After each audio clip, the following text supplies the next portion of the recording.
එහෙමනම් අපි අද දවසේ ධර්මදේශනය ආරම්භ කරමු. සීල දෙනාම සාදුකාරයක් දෙන්න. නැවත වතාවක් සාදුකාරයක් දෙන්න.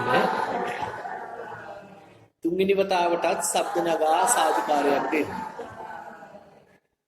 සමන්ත චක්ඛවාලේසු අත්‍රා ගච්ඡන්තු දේවතා සද්ධම්මං මුනි රාජස්ස සුනන්තු සග්ග මොක්ඛදං ධම්මස්සවන කාලෝ අයං බදන්තා ධම්මස්සවන කාලෝ අයං බදන්තා ධම්මස්සවන කාලෝ අයං බදන්තා නමෝ තස්ස භගවතු අරහතු සම්මා සම්බුද්දස්ස නමෝ තස්ස භගවතු අරහතු සම්මා සම්බුද්දස්ස නමෝ තස්ස භගවතු අරහතු සම්මා සම්බුද්දස්ස ජානතෝ අහං භික්ඛවේ පස්සතු ආසවානං khයං වදාමි නෝ අජානතෝ නෝ අපස්සතෝ කිංච භික්ඛවේ ජානතෝ කිං පස්සතෝ ආසවානං කයෝ හෝති යෝනිසෝච මනසිකාරං අයෝනිසෝච මනසිකාරංති සසර කතරින් ඈතර වනු පිණිස ගුණපුරණ කාරුණික පින්වතුනි මෙදින්පුර පසළොස්වක පොහොය දවසේ අද අෂ්ටාංග සීලය සමාදන් වෙලා මේ පින්වතුන් උත්සාහ කරන්නේ ප්‍රාර්ථනා කරන්නේ මේ දුක්ඛිත සසර කතරින් ඈතර වන්නට. මේ සසර කතරින් ඈතර වීම අරමුණු කරමින්මයි මේ පින්වතුන් මේ විහාරස්ථානයේට මේ අෂ්ටාංග සීලය සමාදන් වීම සඳහා පැමිණිය යුත්තේ. අපි හිතනවා ඒක ඒ ආකාරයෙන්මයි කියලා. එහෙම නැතුව වෙනත් කිසිදු අරමුණකින් නෙවෙයි අපි මේ අෂ්ටාංග සීලය සමාදන් වෙන්නේ. උදේන්ම ගෙදරින් නැගිටලා ඇවිල්ලා ඒ අවශ්‍ය කටයුතු සම්පාදනය කරලා යම් යම් තම තමන්ගේ ගෙවල් දොරවල් ඉඳලා දුර බැහැරව මේ ස්ථානයට ඇවිල්ලා අෂ්ටාංග සීලය සමාදන් වෙන්නේ කිසිදු බලාපොරොත්තුවකින් නෙවෙයි. ඒ උතුම් බලාපොරොත්තු වෙන්නේ එකම එක බලාපොරොත්තු වෙන්නේ මේ දුක්ඛිත සසර කතරින් ඈතර වෙන එක. මෙහෙම අපි සඳහන් කරාට මේ පින්නතුන් ඇතැම් දෙනෙකුට මේක එච්චර ගැඹුරින් වැටහෙන්නේ නැතුව ඇති. මේ සසර කතරින් ඈතර වෙන්නට අවශ්‍යයි කියන හැඟීම Tamanට නැති තාක්කල් අපිට මේ සසර කතරින් ඈතර වෙන්නට බෑ.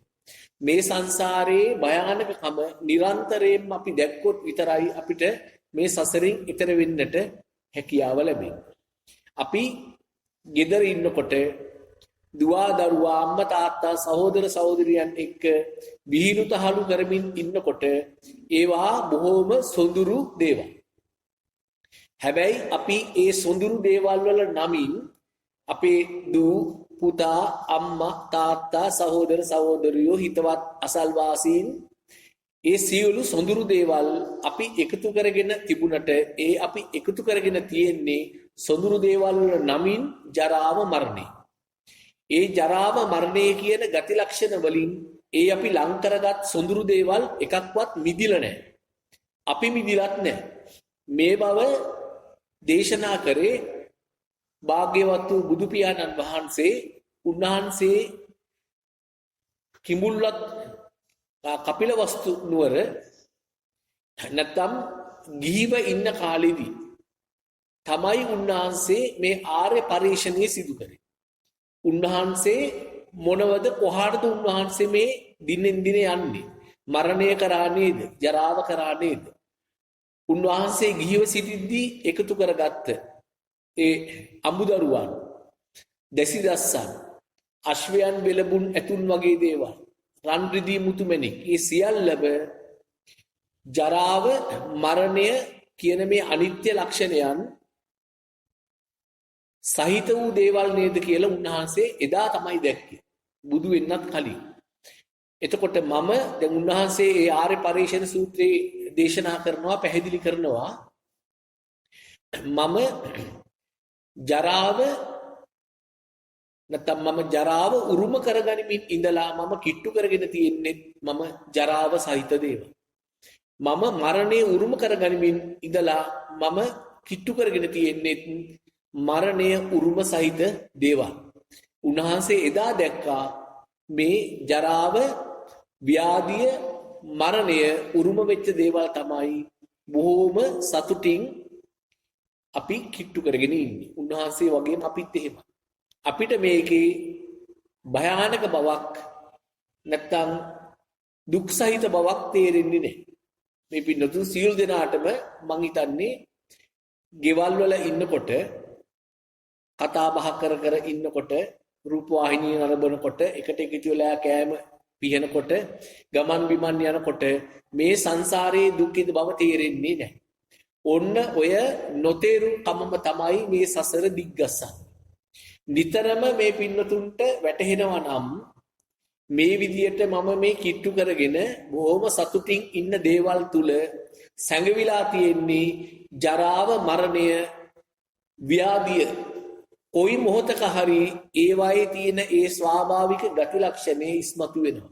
ඉස්මතු වෙච්ච දවසට ඒ අපිට සොඳුරු වස්තුවක් වෙච්ච දුව පුතා අම්මා තාත්තා සහෝදර සහෝදරිය හිතවතුන් ඒ සොඳුරු වස්තුවෙන්ම තමයි අපිට දුක උරුම වෙන්නේ. බුදුරජාණන් වහන්සේ එකවරක් විශාඛා මහා උපාසිකාව මිනිපිරියක් මිය ගියපු වෙලාව ඊ타ත්ම සිහි විකරෙන් වගේ ඊ타ත්ම දුක්ඛිත තත්වයකටපත් වෙලා අසරණ වෙලා බුදුරජාණන් වහන්සේ හම්බෙන්න ආවට පස්සේ බුදුරජාණන් වහන්සේ අවවාද කරනවා විශාඛාවෙනි ඔබට සැපගෙන දෙන වස්තු එකක් නම් මේ ලෝකේ තියෙන්නේ ඔබට දුක එන වස්තු තියෙන්නේ මේ ලෝකේ එකයි.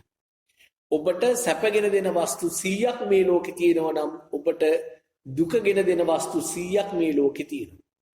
ඔබට සැපගෙන දෙන වස්තු 1000ක් මේ ලෝකේ තියෙනවා නම් ඔබට දුකගෙන දෙන වස්තු 1000ක් මේ ලෝකේ තියෙනවා කියලා. එතකොට ඒ වෙනකොටත් විශාඛා ඒ මහා උපාසිකාව සෝතාපන්න ඵලයටපත් වෙලා හිටියේ. මේ ධර්මය අවබෝධ කරගෙනයි යම් පමණකින් තියෙන්නේ. කම්පා වෙන්නේ අඬා වැළපෙන්නේ නැහැ මහා විශාල වශයෙන්. හැබැයි හඬන්නේ නැති කෙනෙක් නෙවෙයි සෝතාපන්න ඵලයටපත් වුණා කියලා කියන්නේ. ඒ ධර්මයේ බුදුරජාණන් වහන්සේ සිහිපත් කරලා දෙනකොටම විශාඛා මහා උපාසිකාවට අවබෝධ වුණා යථා ස්වરૂපේ සිත හදාගන්න පුළුවන්කම ලැබුණා. ඒ වගේ අපි නිතර මතක තියාගත යුතුයි මේ සසර එච්චර හොඳ දෙයක් නෙවෙයි.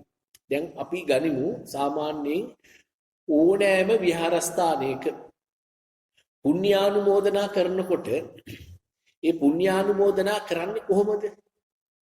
නිවන දාන්නේ අන්තිමටම නේද? නිවන දාන්නේ අන්තිමටම. ඒ කියන්නේ මුලින් කොහොමද?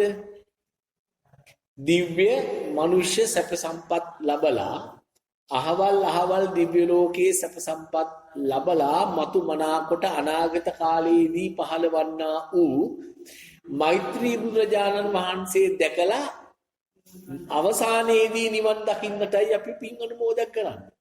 ඒ කියන්නේ නිවන අපිට දැම්ම අවශ්‍ය වෙච්ච දෙයක් නෙවෙයි කියලා අපේ හිතවල තියෙනවා. නිවන දැම්ම අවශ්‍ය වෙන්නේ නැහැ. ඒක සැප මේ සංසාරික සැප විඳලයි නිවන අපි ළඟා කරගත යුත්තේ කියන අදහස මේ වෙනකොට අපේ මේ බුද්ධ ශාසනය තුලම බොහෝ විට පැතිරලා තියෙන ස්වરૂපය. බුදුරජාණන් වහන්සේ ඒක නෙවෙයි අපිට දේශනා කරේ. එතකොට නිවන මීට ගොඩාක් භව ගණනාවකට ඈතින් තියෙන එකක් නම් අපිට හිතෙනවා ඇයි අපි දැම්ම මේ නිවනට උත්සාහ කරන්නේ. එහෙම නෙවෙයි බුදුරජාණන් වහන්සේ දේශනා කරේ. දැන් මෙහෙම හිතන්න මේ පින්නතුන්. දැන් අද දවසේ මේ ධර්මදේශනේ වැදගත්ම කොටස හිතන්න එපා. මේ දුකින් මිදෙන ඒ අවස්ථාව. නැත්තම් දුක්ඛ නිරෝධය කරන්නේ කොහොමද කියන එක. නැත්තම් ස්කන්ධයන් ඉපදිලා නිරුද්ධ වෙන දේ අපි වටහා ගන්න කොහොමද කියන ඒ ගැඹුරු ධර්මතාවයයි කියලා හිතන්න එපා වැදගත්ම දේ. අපි හිතන්නේ වැදගත්ම දේ මෙන්න මේ කියන මුලින් කියන කරුණු ටික. මොකද මේ පින්නතුන්ට සසර පිළිබඳ බය නැත්තම් නිරන්තරව ඇති වෙච්ච තැතිගත් බයක් නැත්තම් සසර ගැන. තවත් විදියකින් කිව්වොත් අපේ පිටුපස්සෙන් ජරාව මරණය නැමැති හස්තියා එළවෙමින් නිරන්තරයෙන් පහර දෙන්න එළවාගෙන එනවා කියලා අපිට හිතෙන්නේ නැත්තම් අන්න අපි නිර්වාණයෙන් ඈත්. නිර්වාණයෙන් ඈතයි අපි. අපි සසර තුලමයි එහෙමනම් අපි ඉන්නේ. ඒ නිසා මේ පින්නතුන් හොඳින් වටහා ගන්න මේක. දැන් අපේ බුදුරජාණන් වහන්සේ මහා බෝසතුන් විදියට හිටපු කාලෙදී සාර අසංකේය කල්පලක්ෂය. කල්පය කියන එක දන්නවනේ. නේද? අපි කිව්වනේ කල්පය කියන එක. යොදුනක් දිග, යොදුනක් පළල, යොදුනක් උස. ලොකු පෙට්ටියක් තියෙනවා. අපි හිතනවා මේ පෙට්ටියේ අබ ඇට පුරවල තියෙනවා. අවුරුදු 100කට එක අබ ඇටයක් අයින් කරනවා. එතකොට මේ පෙට්ටියේ තියෙන අබ ඇට දැන් යොදුනක් වුවම 16ක්. මේ හැරි ඉඳලා කුඹල් වෙලා හන්දියට විතර දුරක්. ඒ සයිස් දිග පළල උස පෙට්ටියක්. මේකේ අබ ඇට පුරවල තියෙන්නේ හිතින් මවා ගන්න. මේ එක අබ ඇටයක් අපි අයින් කරනවා. අවුරුදු 100කට එක අබ ඇටයක්. එතකොට මේ අබ ඇට හිස් මේ අබ පෙට්ටිය හිස් වෙන්න ගත වන කාලයටත් වඩා වැඩි කල්පේ. එතකොට දැන් අපේ බෝධිසතාණන් වහන්සේ මේක හොඳින් හිතර ගන්න මේ මම මේ කියන පැහැදිලි කරන කරුණ. අපේ බෝසතාණන් වහන්සේ එදා දීපංකර බුදුරජාණන් වහන්සේගේ පාදමූලයේදී නියත විවරණ ලැබුවේ උන්වහන්සේගේ අතට එදා ලැබිච්ච ඒ නිර්වාණ ශාන්තිය අතහැරලා දාලා පසක දාලා අර වගේ ප්‍රාර්ථනාවක් කරන නිසා තමයි උන්වහන්සේට දීපංකර බුදුරජාණන් වහන්සේ ඔබ අහවල් කාලයේදී අහවල් නමින් අහවල් බුදුරජාණන් වහන්සේගේ පස්සේ අහවල් කල්පේ මෙන්න මේ නමින් සම්මා සම්බුද්ධත්වයට පත් වෙනවා කියලා පළමු නියති විවරණය ලබා දුන්නේ. එතකොට ඒ නියති විවරණය ලබා ගන්න මොහොතේදී නියති විවරණයක් ලබා ගන්න උතුමෙකුට ඒ මොහොතේම සතර පද ගාතාවක් ඇසූ පමණකින් දුකින් මිදෙන්න තරම් එයා පුණ්‍යවන්තයි. එතකොට දැන් හිතන්න කොච්චර කාලයකට කලින්ද මීට අර අතට හම්බෙච්ච නිවන අතහැරලා දැම්මේ උන්වහන්සේ. සාර අසංකේය කල්පලක්ෂය. කල්පය කියන එක තේරෙන්න ඕනේ. ලක්ෂය කියන එක තේරෙන්න ඕනේ. සාර අසංකේය. අසංකේය කියන එක අපිට හිතා ගන්න බෑ නේද? අසංකේය කල්ප ලක්ෂ 4. එච්චර කාලයක් එදා අතට ආපු ඒ නිර්වාණ ශාන්තිය අතහැරලා සාර අසංකේය කල්ප ලක්ෂයක් පුරා මේ සසර ඇවිද්දී නැත්තම් එදාම ගොඩ වුණානේ. එදාම අයින් වුණා. සාර අසංකේය කල්ප ලක්ෂයක් මේ සංසාරේ දුක් විඳින්නේ. පාරමිතා පුරනවා කියලා කියන්නේ මේ බොහොම සැප පහසු දෙයක්ද? නෑ, ඇස් මස්ලේ දන් දෙන එක. ඇස් මස්ලේ දන් දෙන එක. එතකොට ඒ ඇස් මස්ලේ දන් දුන්නා උන්වහන්සේ පාරමිතා පූර්ණේ නමි. අනන්ත අප්‍රමාණ තාඩන පීඩන වලට නිന്ദා අපහාස වලට ලක් වුණා. බුද්ධත්වයට පත් වුණාට පස්සෙත් අපි දන්නව නාලාගිරි ඇතා නේද? ඊට පස්සේ මාගන්දිය, ඊට පස්සේ චිංචි මානවිකාව, දෙව්දත්තර ලොකු පිරිසක් ඉන්නවා. එතකොට මේ සේරම දුක් කන්දරා වින දරාගෙන උන්වහන්සේ මේ සසර ඇවිල්ලා දුෂ්කර ක්‍රියා කරලා අවුරුදු 6ක් වගේ කාලයක් දුෂ්කර ක්‍රියා කළා. ගයා ශීර්ෂයේදී උතුම් වූ සම්මා සම්බුද්ධත්වයට පත් වෙමින් මේ සසර බැමි ලිහාලන්න තියෙන එකම එක ක්‍රමය අවබෝධ කරලා උතුම් සම්මා සම්බුද්ධත්වයට පත් උනේ කවුරු වෙනුවෙන්ද? මේ අද ඉන්න අපි වෙනුවෙන් නෙවෙයිද? එදා සාරාසංකේය කල්පලක්ෂයකට කලින් උන්වහන්සේගේ අතට ආපු නිර්වාණ ශාන්තිය අතහැරියේ අද ඉන්න අපි ගැන හිතලා නෙවෙයිද? අපි ගැන හිතලා. එහෙමනම් අපි අදම මේ සඳහා උත්සාහ කරන්න ඕන නේද? බුදුරජාණන් වහන්සේ ආනන්ද හාමුදුරුවන්ට කියනවා ආනන්දය මේ සංසාරේ කුමන හෝ පුංචි සැපයක් තියෙනවනම් ඒ සැපේ මම වර්ණා නොකර ඉන්නේ නෑ ආනන්ද. එහෙමවත් සැපයක් මේ සසර නෑ.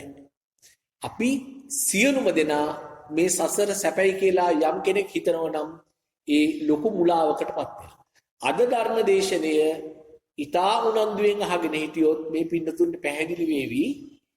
අපි විහිම්ම තමයි මේ සසර යන්නේ. අපි පුදුම විදියට මුලා වෙලා අපි රංගපෑමක් තමයි මේ කරන්නේ මේ සසර යන්නේ. ඒක හොඳට පැහැදිලි වේවි. අපේම මෝඩකම නිසා අපේම අවිද්‍යාව නිසා නේද අපි මේ සසර යන්නේ. නැත්තම් මේකෙන් මිදෙන්න එකම එක තැනයි තියෙන්නේ. අන්න ඒ තැන තමයි උන්වහන්සේ මහා ප්‍රඥාවෙන් අවබෝධ කරගත්තේ. අන්න ඒ තැන දැක්කොත් මේ පින්නතුන්ට ඒ තැන දැක්කොත් මොන ස්ථානයෙන්ද මේ සසරින් මිදෙන්න පුළුවන්. මෙන්න මේ පුංචිම තැනක් එකම එක තැනක්. අනේ මෙතනින් නේද මේ සසරින් මිදෙන්න පුළුවන්. මෙතනින් මිදුනේ නැතොත් මේ සසර අපි යනවා නේද? අර හැඩපාරකට හවුනා වගේ ගහගෙන යනව නේද? එතකොට මෙන්න මේ එකම එක ස්ථානය සසරින් මිදෙන්න තියෙන එකම එක ස්ථානය හඳුනා ගත්තේ උන්වහන්සේ මොනතරම් ප්‍රඥාවන්ත නිසාද? උන්වහන්සේ ඒ අවස්ථාව දක්වා උත්සාහය අතාරින්න නැතුව ආවේ උන්වහන්සේ මහා වීරයවත් නිසා නේද? උන්වහන්සේ ඒ මහා වීරයක් පැවැත්වුවේ අනේ අද මේ දුක් විඳින මේ සසර සැරිසරන අපි වගේ සත්වයා නිසා නේද? එහෙමනම් උන්වහන්සේගේ මහා කරුණාව මෙපමණයි නේද කියලා මේ පින්නතුන්ට උන්වහන්සේගේ ප්‍රඥාව ගැන, වීරය ගැන, මහා කරුණාව ගැන පුදුම සහගත අත්දැකීමක් ලබන්න පුළුවන්. මෙන්න මේ අවස්ථාව හරියට තේරුම් ගත්තොත් කුමන අවස්ථාවද? මේ සසරින් මිදෙන්න තියෙන එකම එක තැන උන්වහන්සේ අඳුරගත්තා. අන්න ඒ දේ තමයි අපි අද දේශනා කරන්න උත්සාහ කරන්නේ. එතකොට මේ පින්නතුන් සසරට බයයි නම් කිසි කෙනෙක් නිදාගන්නේ නැහැ. මේක අහනවා. හොඳින් ශ්‍රවණය කරනවා. මොකද මේ වගේ සසරින් මිදෙන ඒ නිශ්චිත ක්‍රමවේදය පැහැදිලි කරන්නා වූ ධර්ම දේශනා අද අඩුයි. අපිත් මේ ධර්මය යම් ප්‍රමාණයකට හරි දැනගත්තේ අතිපූජනීය පිටිගල ගුණරත්න ඒ ස්වාමින් වහන්සේටත් ඒ වගේම මාංකඩොළ සුදස්සන ස්වාමින් වහන්සේටත් අනේක වාරයක් පිසිදු වෙන්න. ඒ ධර්මය තමයි උතුම් වූ ශ්‍රී සත් ධර්මයක පැහැදිලි මේ ලෝකයේම අතහැරන ධර්මයකයි. ඒ ධර්මය තමයි අපිත් මේ කරුණාවෙන් මේ පින්නතුන්ට කියලා දෙන්න උත්සාහ කරන්නේ. ඒ නිසා මේ පින්නතුන් නිතරම හිතේ තියාගන්න, ගෙවල් වල තමන්ගේ දූ දරුවා එක්ක, සහෝදර සහෝදරියන් එක්ක ඔය බොහෝම සතුටින් ජීවත් වෙනෝ වගේම තමයි ඒ සතුට තුල සැඟවිලා තියෙනවා කියන්න බැරි තරම් තියුණු දුක් සුසුම් කඳුළු සියල්ලම ඒක තුල සැඟවිලා තියෙනවා. ඒක කවදා හෝ මතුවෙනවාමයි. කවදා හෝ මතුවෙනවාමයි. ඒ නිසා තමයි අපි මේ සසරින් වහ ඊතර වන්න ඕන. අනික දැන් අපිට මේ මනුස්ස ආත්මයක් ලැබිලා තියෙනවා. මේ මනුස්ස ආත්මය නිවැරදි ධර්මයේ තුලින් ඒ නිවැරදි ස්ථානයට අරගෙන ගියේ නැතොත් මැරෙන මොහොතේදී 99%ක්ම සමහර විට ඊටත් වඩා වැඩි 99%කටත් වැඩි සතර අපාගත එක වෙනමයි වෙන්නේ. වැඩිපුරම යන්නේ කොහෙටද? പ്രേත ලෝකෙට. වැඩිපුරම යන්නේ പ്രേත ලෝකෙට. ඒ නිසා പ്രേත ලෝකයකට ගියොත් එහෙම අපි කොච්චර පුණ්‍ය කර්ම කරලා පුණ්‍යානුමෝදනාවල අහලා තිබුණත් මතු මනාකොට අනාගත කාලේ පහළ වී වදාරන ඒ උතුම් වූ මෛත්‍රී බුදු පියාණන් වහන්සේගෙන් බණ අහලා නිවන් දකින්නට කියලා එදාට අපි ඉන්නේ പ്രേත ලෝකේ. නම් പ്രേත ලෝකේ අයට බණ කියන්න හැකියාවක් නැහැ. ධර්මය අවබෝධ කරගන්න හැකියාවක් නැහැ. අෂ්ට දුෂ්ටක්ෂණයෙන් එකක් තමයි പ്രേත ලෝකේ. එතකොට මරණින් මත්තේ යන්නේ പ്രേත ලෝකයටම නම් 99.9%ක්ම പ്രേත ලෝකෙට. එහෙමනම් අපේ අනාගතය බොහොම බියජනක විත්තිය වටහා ගන්න වෙනවා. එහෙමනම් ඉක්මනින්ම අපිට පුළුවන්කම තියෙනවා මේ උතුම් වූ ශ්‍රී සද්ධර්මය අවබෝධ කරලා දැක්කොත් යම් පමණකට හරි මේ සත්‍ය ඥානය ලබා ගත්තොත් නැත්තම් සෝතාපන්න මාර්ගස්ත වුණොත් අපිට පුළුවන්කම ලැබෙනවා අනිවාර්යයෙන්ම ඒ සතර අපා භූමියෙන් මිදෙන්න. ඒ සඳහා තමයි අපි මේ ධර්මය බොහෝම අනුකම්පාවෙන් දේශනා කරන්නේ. ඒ නිසා මේ පින්නතුන් හොඳින් මේ ධර්ම දේශනාවට සමන් දෙන්න අපි බලනවා, උත්සාහ කරනවා.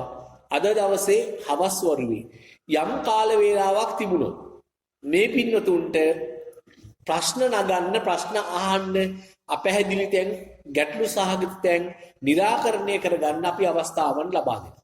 එතකොට ඒ निराකරණය කරගන්න යම් යම් දේවල් තියෙනවා නම් නැත්තම් මේ ධර්ම දේශනේ අපි කරගෙන යනකොට යම් අපැහැදිලි දේවල් එනවනම් ඒවා සටහන් කරගන්න කොහේ හරි. ඒක තමන් කොලේක සටහන් කරගන්න, නැත්තම් හිතේ සටහන් කරගන්න. සටහන් කරලා ඒ කරුණු ටික අහන්න. මේ පින්නතුන්ට පුළුවන්කම ලැබුණොත් මොකක්ද මේ සංසාරයේ යන්නේ මෙන්න මේ නිසා නේද සත්වයා මේ සසරින් යන එක කඩන්න නම් මෙන්න මෙතන නේද දකින්න ඕන කියන දේ දැක්කොත් ඒ කියන්නේ සෝතාපන්න ඵලයට ළඟා වෙන්න අදාළ මාර්ගයට මේ පින්නතුන් වැටිලා. සෝතාපන්න මාර්ගස්ත වෙච්ච පුද්ගලයා මීට කලින් අපි ධර්ම දේශනාවක කිව්වා සෝතාපන්න මාර්ගස්ත පුද්ගලයා සෝතාපන්න වෙනතුරු කල්පේ විනාශ වෙන්නේ නැහැ. ඒ කියන්නේ තා ඉක්මනින් එයාපත් වෙනවා ඒ ඵලයට. සෝතාපන්න පුද්ගලයා කවදාවත් සතර අපාගත වෙන්නේ නැහැ. අඩුතරමින් ඒ වගේ අර විශ්වාසවත් තත්වයකටපත් වෙන්න පුළුවන් නම් අපිට මේ සංසාරේ අපිට බය නැහැ. අනිවාර්යයෙන්ම මේ ගෞතම බුද්ධ ශාසනයේදී බැරි වුණොත් මෛත්‍රී බුදුරජාණන් වහන්සේගේ කියන්නේ මේ මහා භද්‍ර කල්පයේ තුලම අපිට මේ දුක්ඛ සංසාරයෙන් ඈතර වෙන්නට පුළුවන්. ඒක ඊටාම පැහැදිලි. ඒ නිසා මොකක්ද කරන්න ඕන? මේ පින්නතුන් කරන්න ඕන මං අපි පැහැදිලි කර මොකක්ද? සසර අරගෙන යන්නේ මේ සත්වයා සසර යන්නේ ඇයි? එහෙම නැත්නම් සත්වයා සසර අරගෙන යන එක කඩන්නේ කොතනින්ද කියලා හරියට අවබෝධ කරගන්න. එක තැනයි තියෙන්නේ. එතන අපි පැහැදිලිව පෙන්නනවා මෙන්න මේ නිසයි මෙන්න මේ සංසාරේ යන්නේ මෙන්න මෙතන මෙහෙම කරොත් මේ සංසාරය නවත්තන්න පුළුවන්. ලෝකේ අතහැරෙන්නේ මෙන්න මෙතනින් කියන එක අපි පැහැදිලි කරනවා. ඔන්න ඕක වටහා ගත්තොත් මේ පින්නතුන් ශක්‍ර සම්පත්තියටත් වඩා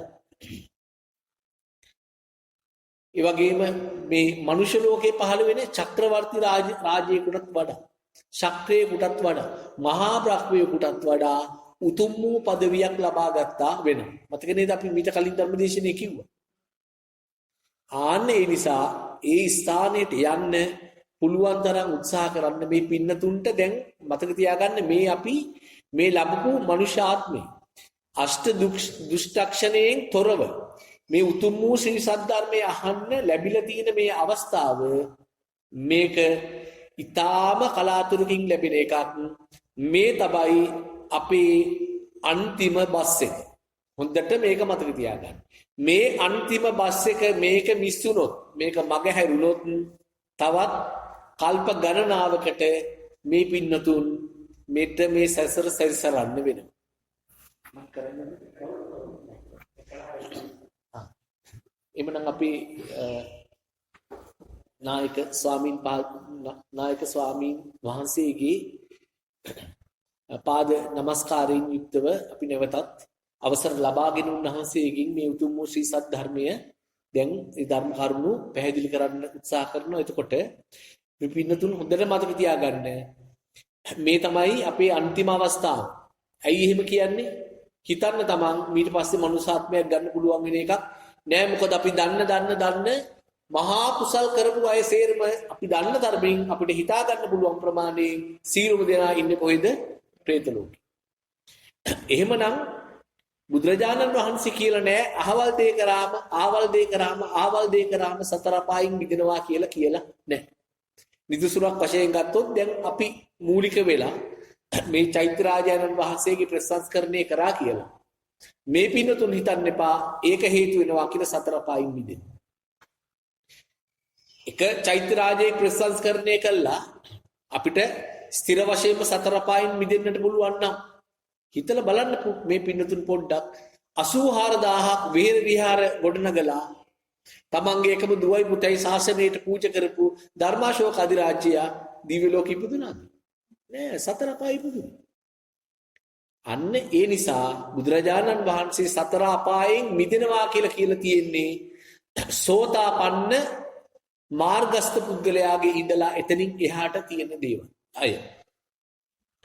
එයාලට තමයි කියලා කියන්නේ බුදුරජාණන් වහන්සේ කියන්නේ ආර්ය ශ්‍රාවකීන් කියන. සෝතාපන්න වෙන්න අවශ්‍යම නැහැ. සෝතාපන්න මාර්ගස්ත නම් ඒ මාර්ගයට බැහැල නම් පිළිපන්න නම් ඒක හරි.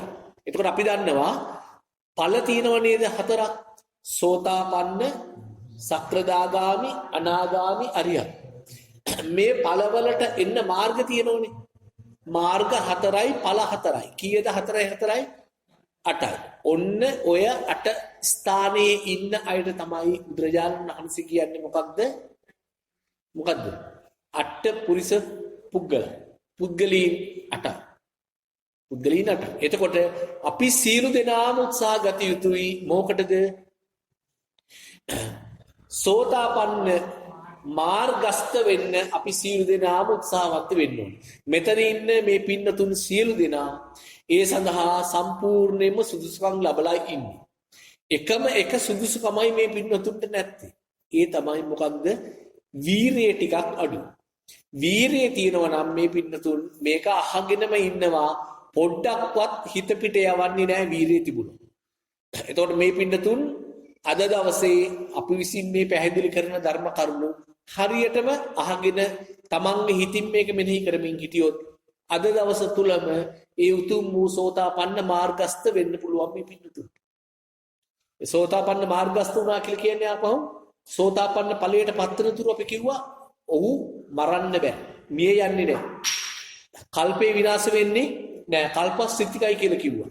බුදුරජාණන් වහන්සේ කියන්නේ ඇයි ඊටා ඉක්මනින් ඔහුපත් වෙනවා ඒ උතුම් වූ සෝතාපන්න ඵලයට. මොකක්ද කරන්න අවශ්‍ය? මේ සසර සත්වයා සැරිසරා යන්නේ ඇයි?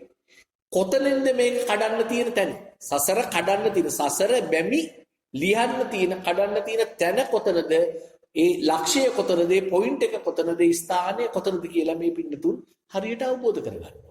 ඒ අවබෝධ කරගන්නට තමයි මේ උතුම් වූ ශ්‍රී සත්‍ය ධර්මය අපි විසින් දැන් දේශනා කරන්නේ.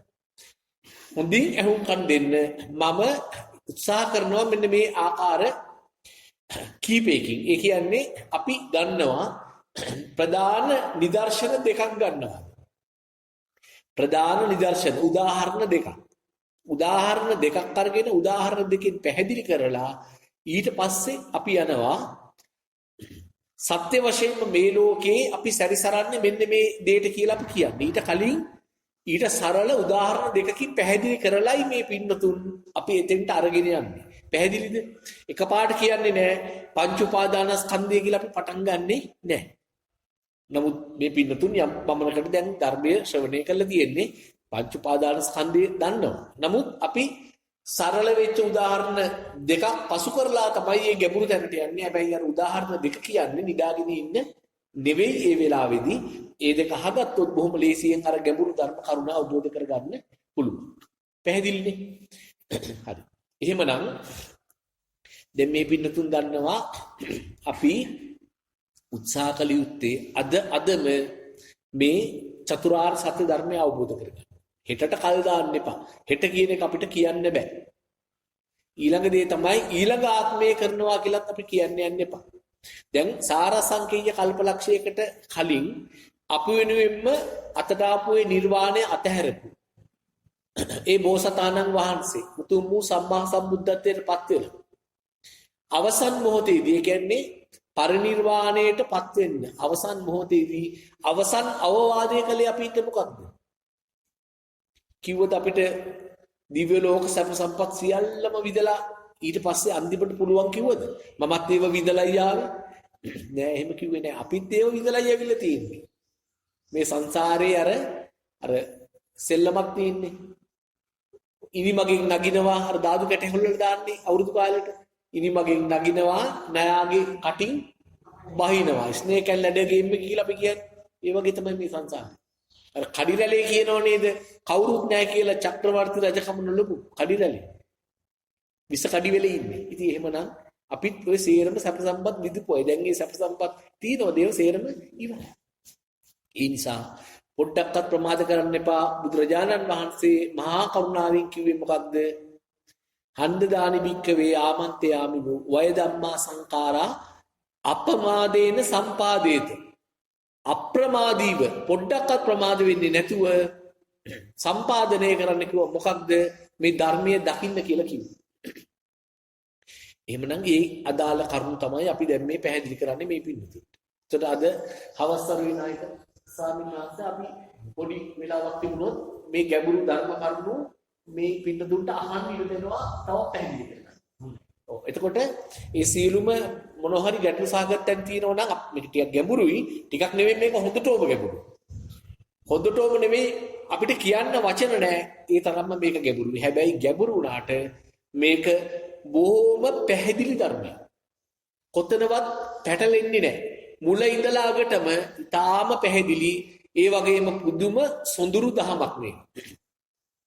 මෙලෝ වශයෙන්ම නිවි සැලසෙන්න පුළුවන්, ලෝකේම අතහරින්න පුළුවන් එක ෂණයකින් මේ ධර්මයේ තුලට අපි මනසින් ඇතුළු.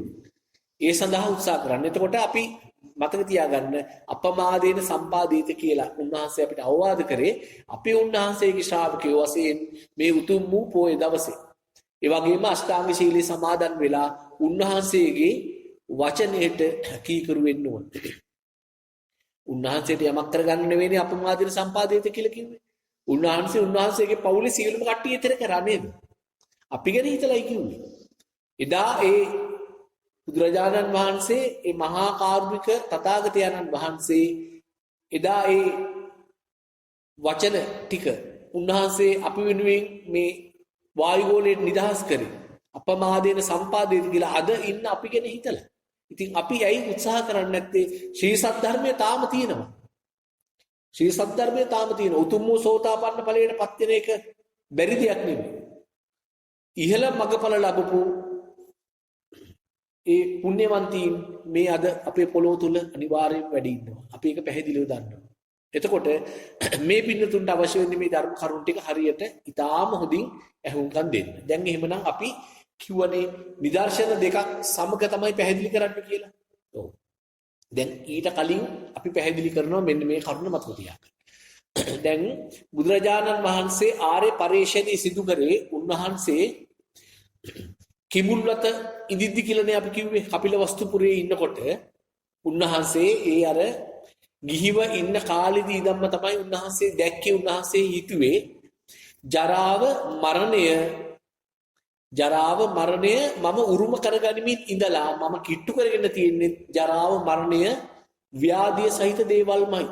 මම සෙවී යුත්තේ එවැනි දෙයක් නෙවෙයි. මම සෙවී යුත්තේ ජරාව මරණය නැති අජර වූ අමර වූ, ජරාව නැති අජර, මරණය නැති අමර, අජරාමර වූ සැපතක්මයි මං සොයාගත යුත්තේ කියලා තමයි එදා චන්නමතියත් එක්ක නිදහස් වෙලා ගියේ. ගිහිල්ලා උන්වහන්සේ කොහාටද ගියේ?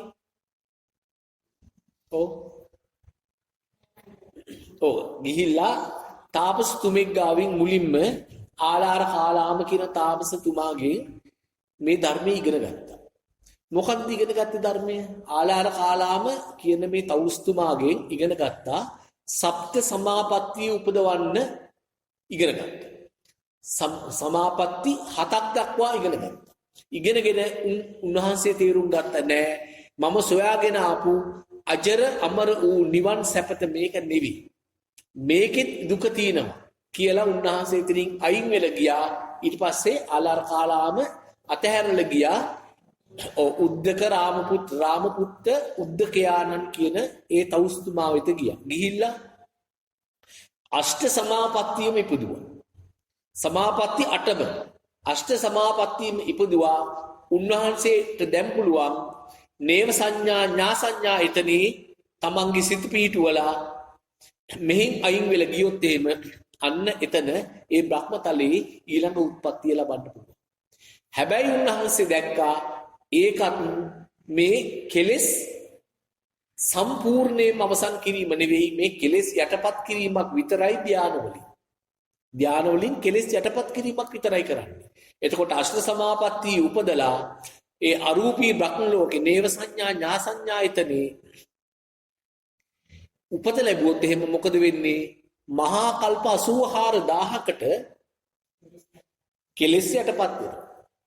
කෙලෙස් යටපත් වෙනවා. එතකොට හැබැයි උන්වහන්සේ නුවණින් දැක්කා මහා කල්ප 84000කට කෙලෙස් යටපත් කරලා තිබුණත් එතන සතර අපාගත වෙන්නේ.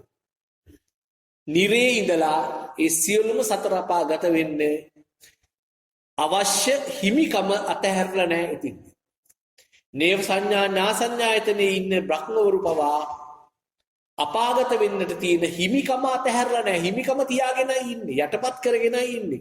කුසල් ගෙවිලා අවසන් වුණාට පස්සේ කියන්න අවශ්‍ය නැහැ. අකුසල ඉබේම මතුවෙනවා. එතකොට ඒ ඉන්න අයත් කොතෙන්ට යනවද කියලා කියන්න බෑ. මේ දැන් මනුෂ්‍ය ලෝකයට සාපේක්ෂව එතන දුක අඩුයි.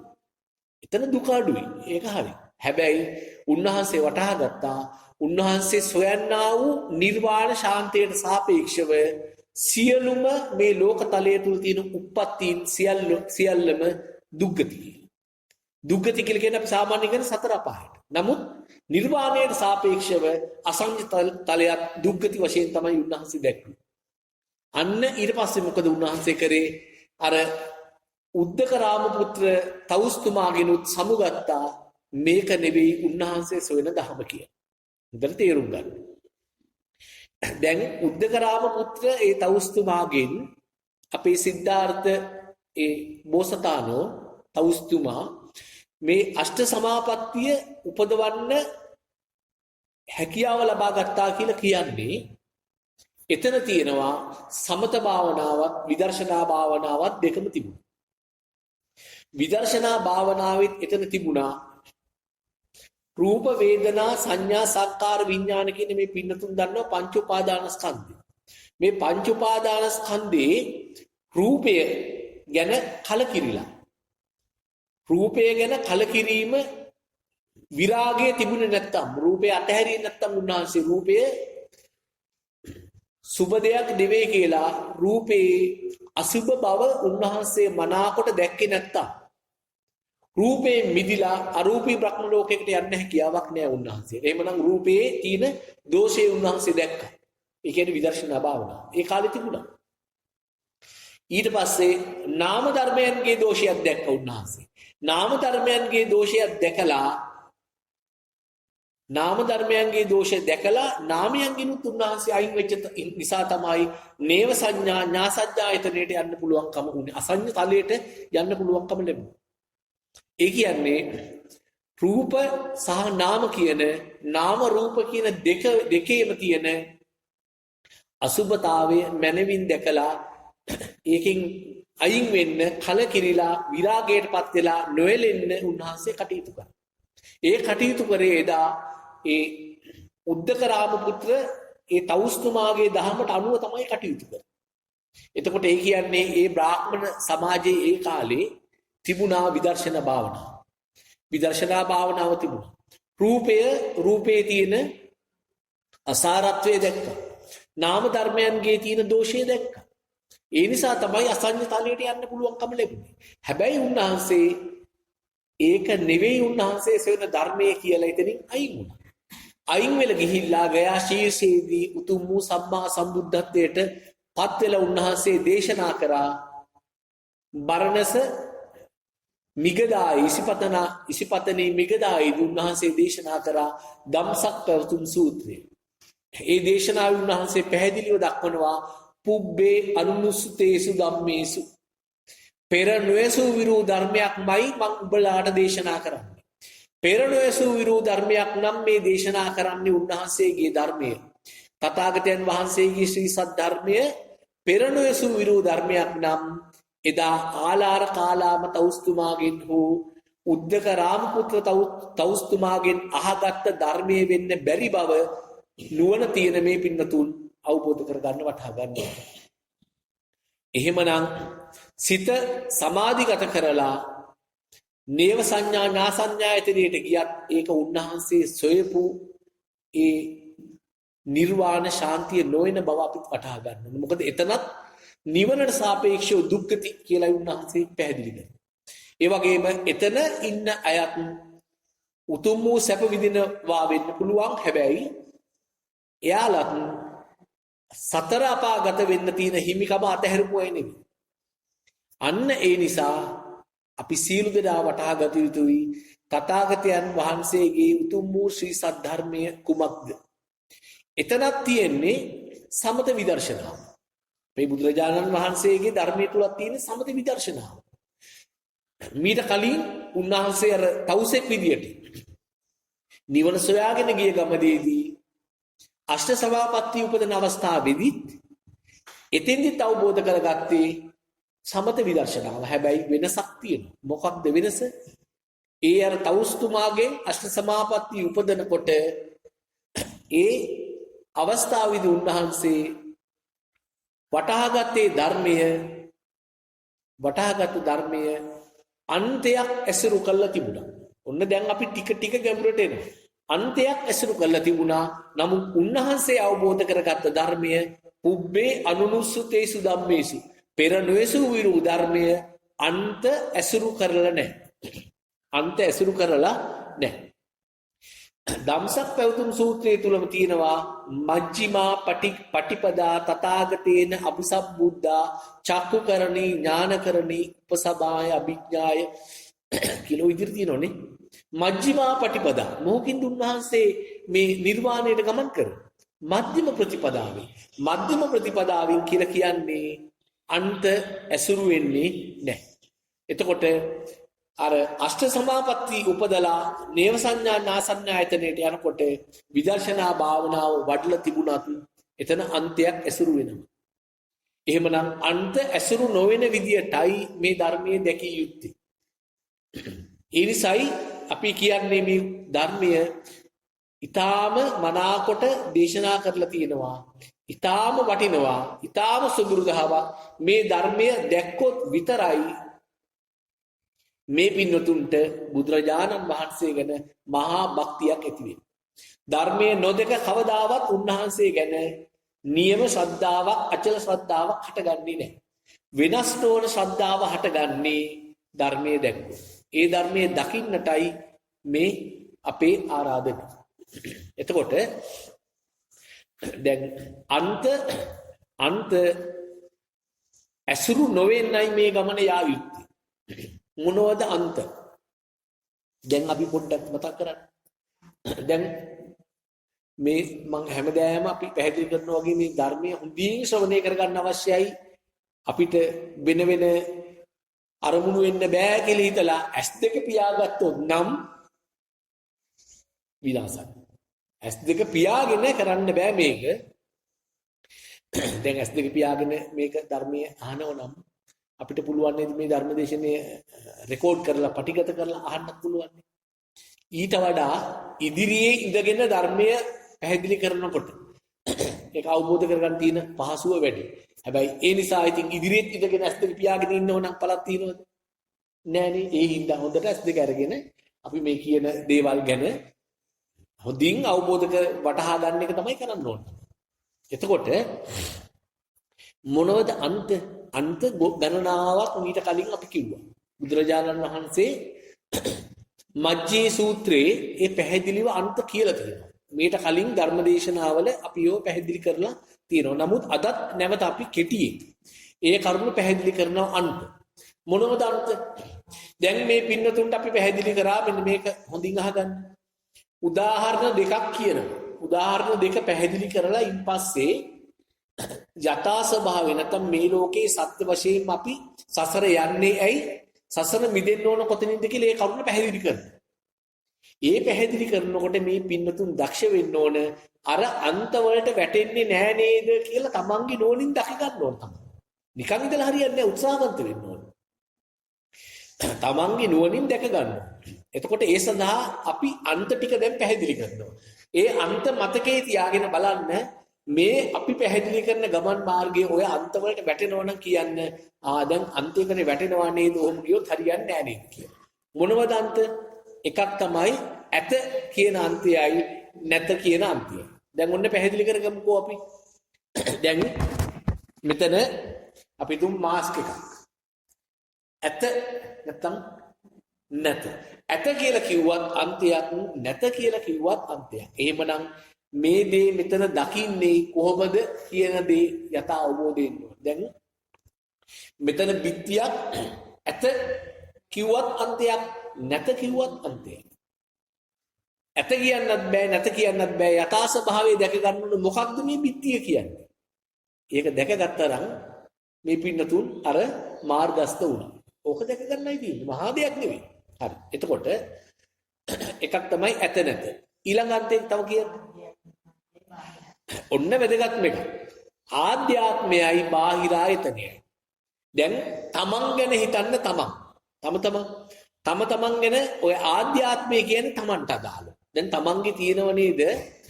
දැන් අරමුණු ගන්න ඉන්ද්‍රියන් තියෙනෝනේ 6ක් නේද? ඇහැ, කන, නාසය, දිව, කය, මනස කියලා. අපි කියන්නේ පාලියෙන් චක්කු, සෝත, ගාන, જીවහා, කාය, මන කියලා. ඉන්ද්‍රියන් 6ක් තියෙනෝනේ. ඒ ඉන්ද්‍රියන් 6 දැන් තමන්ගේ තියෙනෝනේ ඉන්ද්‍රියන් 6. ආන්නේ තමන්ගේ ඉන්ද්‍රියන් 6 ගැන හිතන්න ආධ්‍යාත්මය කියන. බාහිරේ එළිය තියෙනෝනේ අපට පරිසරයේ එක එක දේවල්. අන්න ඒක බාහිරේ. එතකොට බුදුරජාණන් වහන්සේ කියනවා බාහිරේ කියන්නේ ඒකාන්තයක්, ආධ්‍යාත්මය තමන් කියලා කියන්නේ ඒකාන්තයක්. එහෙමනම් ඔය අන්ත දෙකම අතහැරෙන්න ඕනේ නේද මේ ගමනේ? දැන් බලන්න අන්ත දෙකම අතහැරෙන්න නම් දැන් බාහිරේ ඒකාන්තයක්. ආධ්‍යාත්මයේ වන තමන් තව අන්තයක්. දැන් මේ දෙකම අතහැරෙන්න නම් බාහිරයත් අතහැරෙනවා, තමනුත් අතහැරෙනවා. එතකොට මොකද ඉතුරු වෙන්නේ? බාහිරයත් දැන් මේ ලෝකේ බාහිරේ බලන්න තමන්ගේ බාහිරේ අවට. බාහිරයත් අතහැරෙනවා. බාහිරේ ඉන්න බෑ. බාහිරයත් අන්තයක්. තමනුත් අන්තයක්. ආධ්‍යාත්මයත් අන්තයක්. එහෙනම් බාහිරයත් අතහැරෙනවා, මම කියන එක්කෙනත් අතහැරුණොත් මොකද ඉතුරු වෙන්නේ ලෝකේ? මොකවත් නැහැ. ආන්න මොකවත් නැහැ කියලා ශූන්‍යතාවයේ දකින්න පුළුවන් වුණොත් මේ පින්නතුන් සෝතාපන්න මාර්ගස්ථයි. මේ ලෝකේ මොකක්වත් නැහැ. බාහිරයකුත් නැහැ, ආධ්‍යාත්මිකුත් නැහැ කියලා වැටහෙන්න ඕන. අන්න ඒ කරුණේ ගැඹුරුයි. ඒක වැටහිලා තවම හරියට නැති බව අපිට පැහැදිලි. ඒකට තමයි උත්සාහ කරන්නේ. එකපාරට පැහැදිලි වෙන්නේ නැහැ මේක. මේ සඳහා තමයි බුදුරජාණන් වහන්සේ සාර අසංකේය කල්පලක්ෂයක් පිරුම් පුරලා 6 අවුරුද්දක් දුෂ්කර ක්‍රියා කරලා මාර්යාගේ අනේක විධි පීඩාවන් ඒවා සේරම පරාජය කරලා උන්වහන්සේ උතුම් වූ සම්මා සම්බුද්ධත්වයට පත් වෙලා අවුරුදු 45ක කාලයක් 84000ක් ධර්මස්කන්ධය සුවාසූ දහසක් ධර්මස්කන්ධය බුදුරජාණන් වහන්සේ දේශනා කරන්න උනේ මෙන්න මේ කරුණ කියලා දෙන්නයි. එහෙමනම් තේරෙනව නේද මේ කරුණ ගොඩාක් ගැඹුරු වෙන්න ඕන කියලා? හැබැයි මේ පින්නතුන්ට මේක අවබෝධ කරගන්න පුළුවන්. පුළුවන් බව මට පැහැදිලිවම කියන්න පුළුවන්කම නිසා තමයි මම කියන්නේ ඒක අවබෝධ කරගන්න පුළුවන්.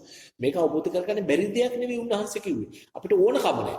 අපිට බය නැහැ. මොන බයද නැත්තේ? සසර බය නැහැ. සසර බය තියෙනවා නම් මේක මෙලහට අවබෝධ කරගන්න.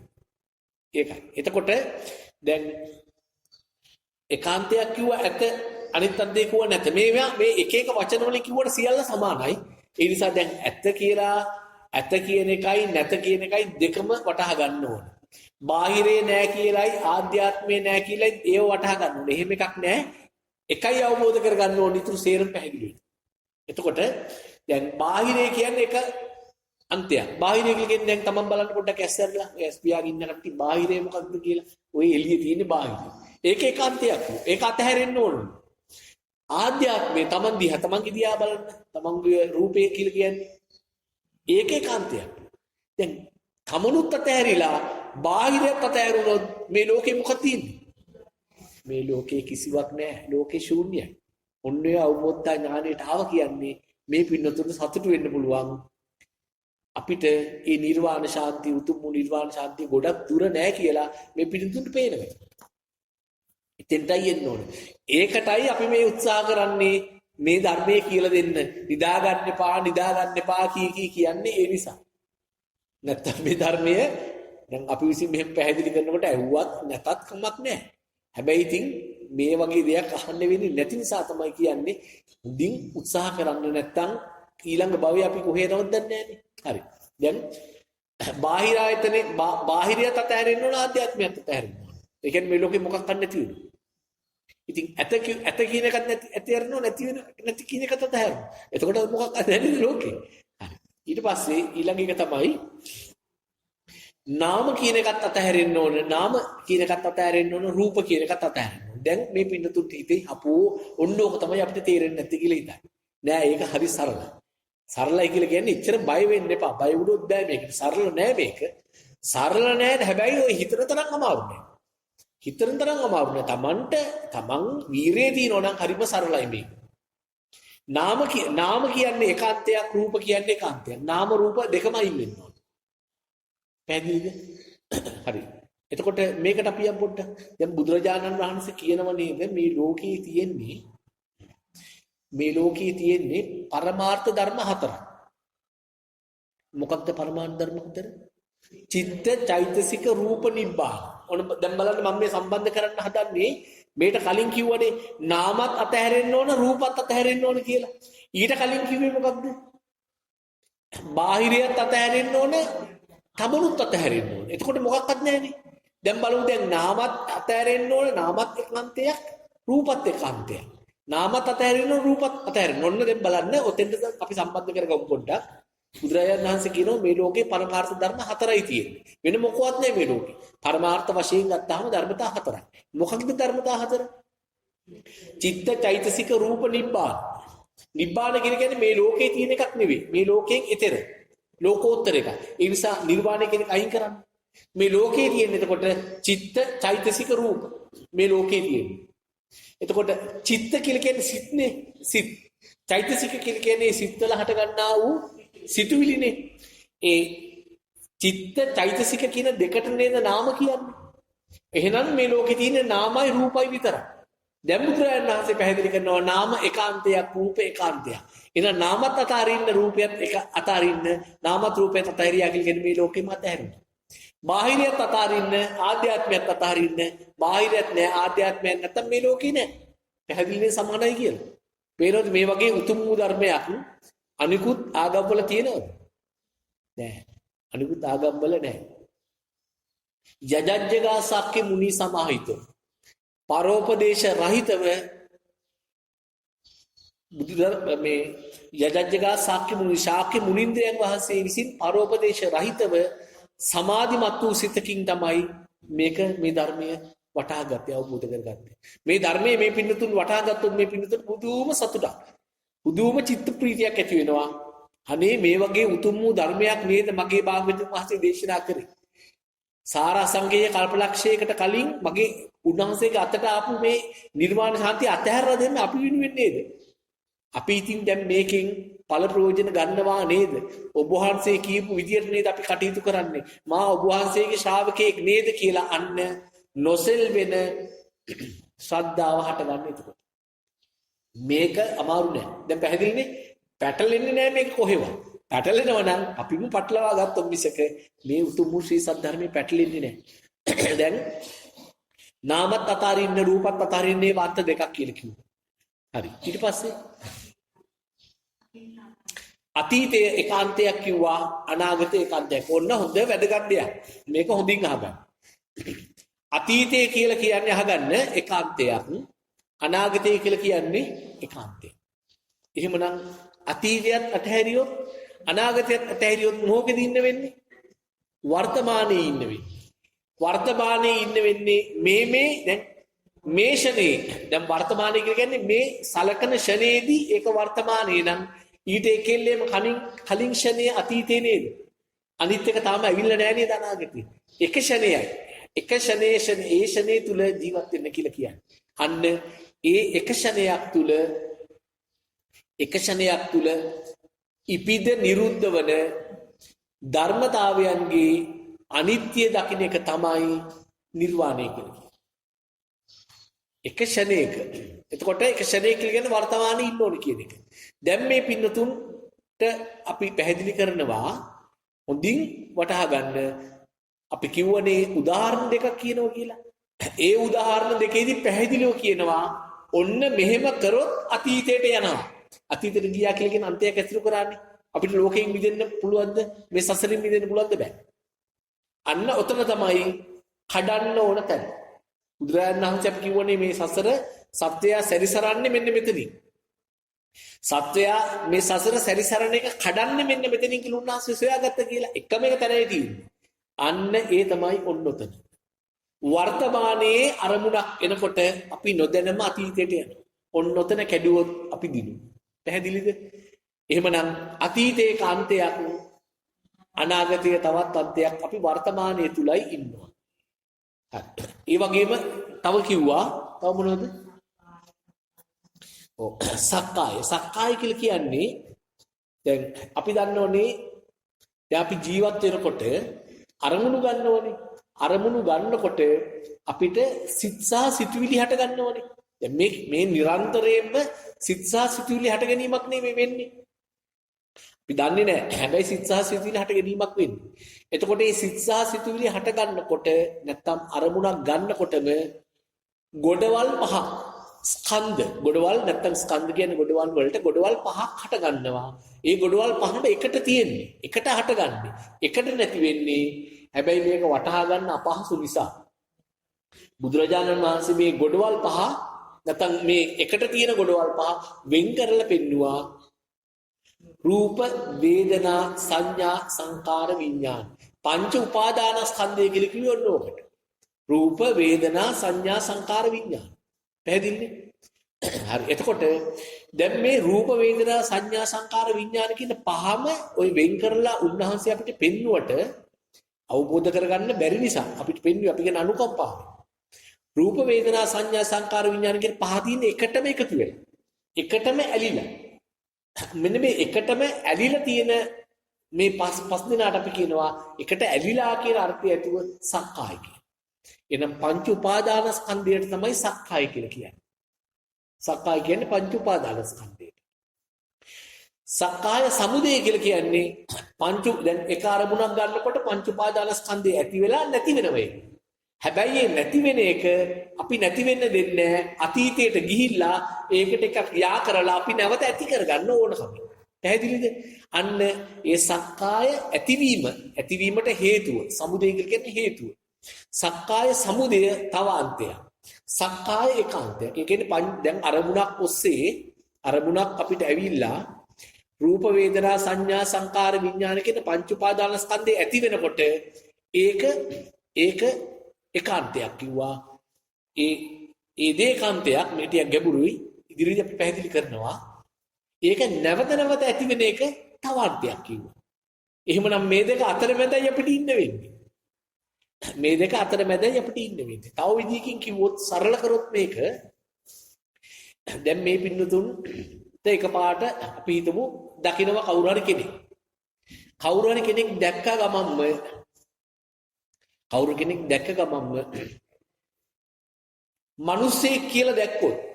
මිනිසෙක් කියලා දැක්කොත් ඔන්න සක්කාය. මිනිසෙක් කියලා දැක්කා. ඊට පස්සේ එයා ගැන තව තවත් හිතුවොත් ඒ අහවලා මට මෙහෙම කරායා මට මෙහෙම උදව් කරා කියලා හිතනකොට අන්න සක්කාය නැවත නැත්නම් පංච උපාදානස්කන්ධය නැවත හට ගන්නවා. සක්කාය සමුදේක මේ අතරමැදයි ඉන්න කිව්වේ. ඒකයි අපි කිව්වේ තියුණුයි බොහොම සියුම් ලක්ෂයක් තමයි උන්වහන්සේ අඳුරගත්තේ. ඒක තමයි මජ්ජේ සූත්‍රයේ පැහැදිලි කරන්නේ මැදයි ඉන්න ඕන අන්ත දෙකට යන්න බෑ කියලා. දැන් උදාහරණ පැහැදිලි කරනකොට මීට වඩා මේක සරලව වටහා ගන්න පුළුවන්. මේ පිටතුන් දැන් ඕක කිව්වහම ටිකක් මේක ගැඹුරුයිනේ. මේක අල්ලන්න එහෙම බෑත් නේ අපිට. ඒ නිසා මේකෙන් පහු බහින්න එපා. මේක නම් හරියන එකක් නෑ. මට නම් මේක මේ භවයේ වටහා ගන්න බෑ කියලා එහෙම හිතන්න එපා. පැහැදිලිනේ? හරි. එතකොට ඒ වගේම තමයි තව විදිහකින් කිව්වොත් දැන් දුක නැත්නම් දුක්ඛ සත්‍ය ඒකාන්තයක් දුක්ඛ සමුදය තව අන්තයක්. නිරෝධය තියෙන්නේ මැද. එහෙම කිව්වත් වැටහෙන්නේ නැහැ උන්ට. ඒක අපි ඉදිරියේදී පැහැදිලි කරන්න. හැබැයි මීට කලින් ධර්මදේශනා අහලා මෙතෙන්දී උනන්දුවෙන් අහපු පින්නතුන් ඉන්නවනම් මේ කියන දේවල් පැහැදිලි වෙන්න ඕනේ. අපි විවිධාකාරයෙන් පැහැදිලි කරා දුක්ඛ සත්‍ය, සමුදය සත්‍ය, නිරෝධ සත්‍ය. කමක් නැහැ. අපි නැවත පැහැදිලි කරනවා ඒක. හරි. එතකොට ඔන්න ඔය විවිධාකාර වලින් උන්වහන්සේ පැහැදිලි කරා මෙන්න අන්ත අතහැරලයි මේ ගමන යන්න ඕන කියලා උන්වහන්සේ පැහැදිලි කරා. හරිනේ? එතකොට මෙතෙන්දී මේ අන්ත වලින් මෙන්න මේ අන්ත ටිකක් වැඩිපුර සැලකිල්ලෙන් ගන්න අපි අර නිදසුන් දෙක පැහැදිලි කරනකොට මෙන්න මේ අන්ත අතහැරන විත්තිය වටහා ගත්තොත් ඇති. ඒ කියන්නේ සක්කාය සමුදය කියන එක පැත්තකින් තියන්නකෝ ඒක ඕනේ නැහැ. ඒක ඉබේම අරවත් එක්ක පැහැදිලි වෙයි. සක්කාය සමුදය.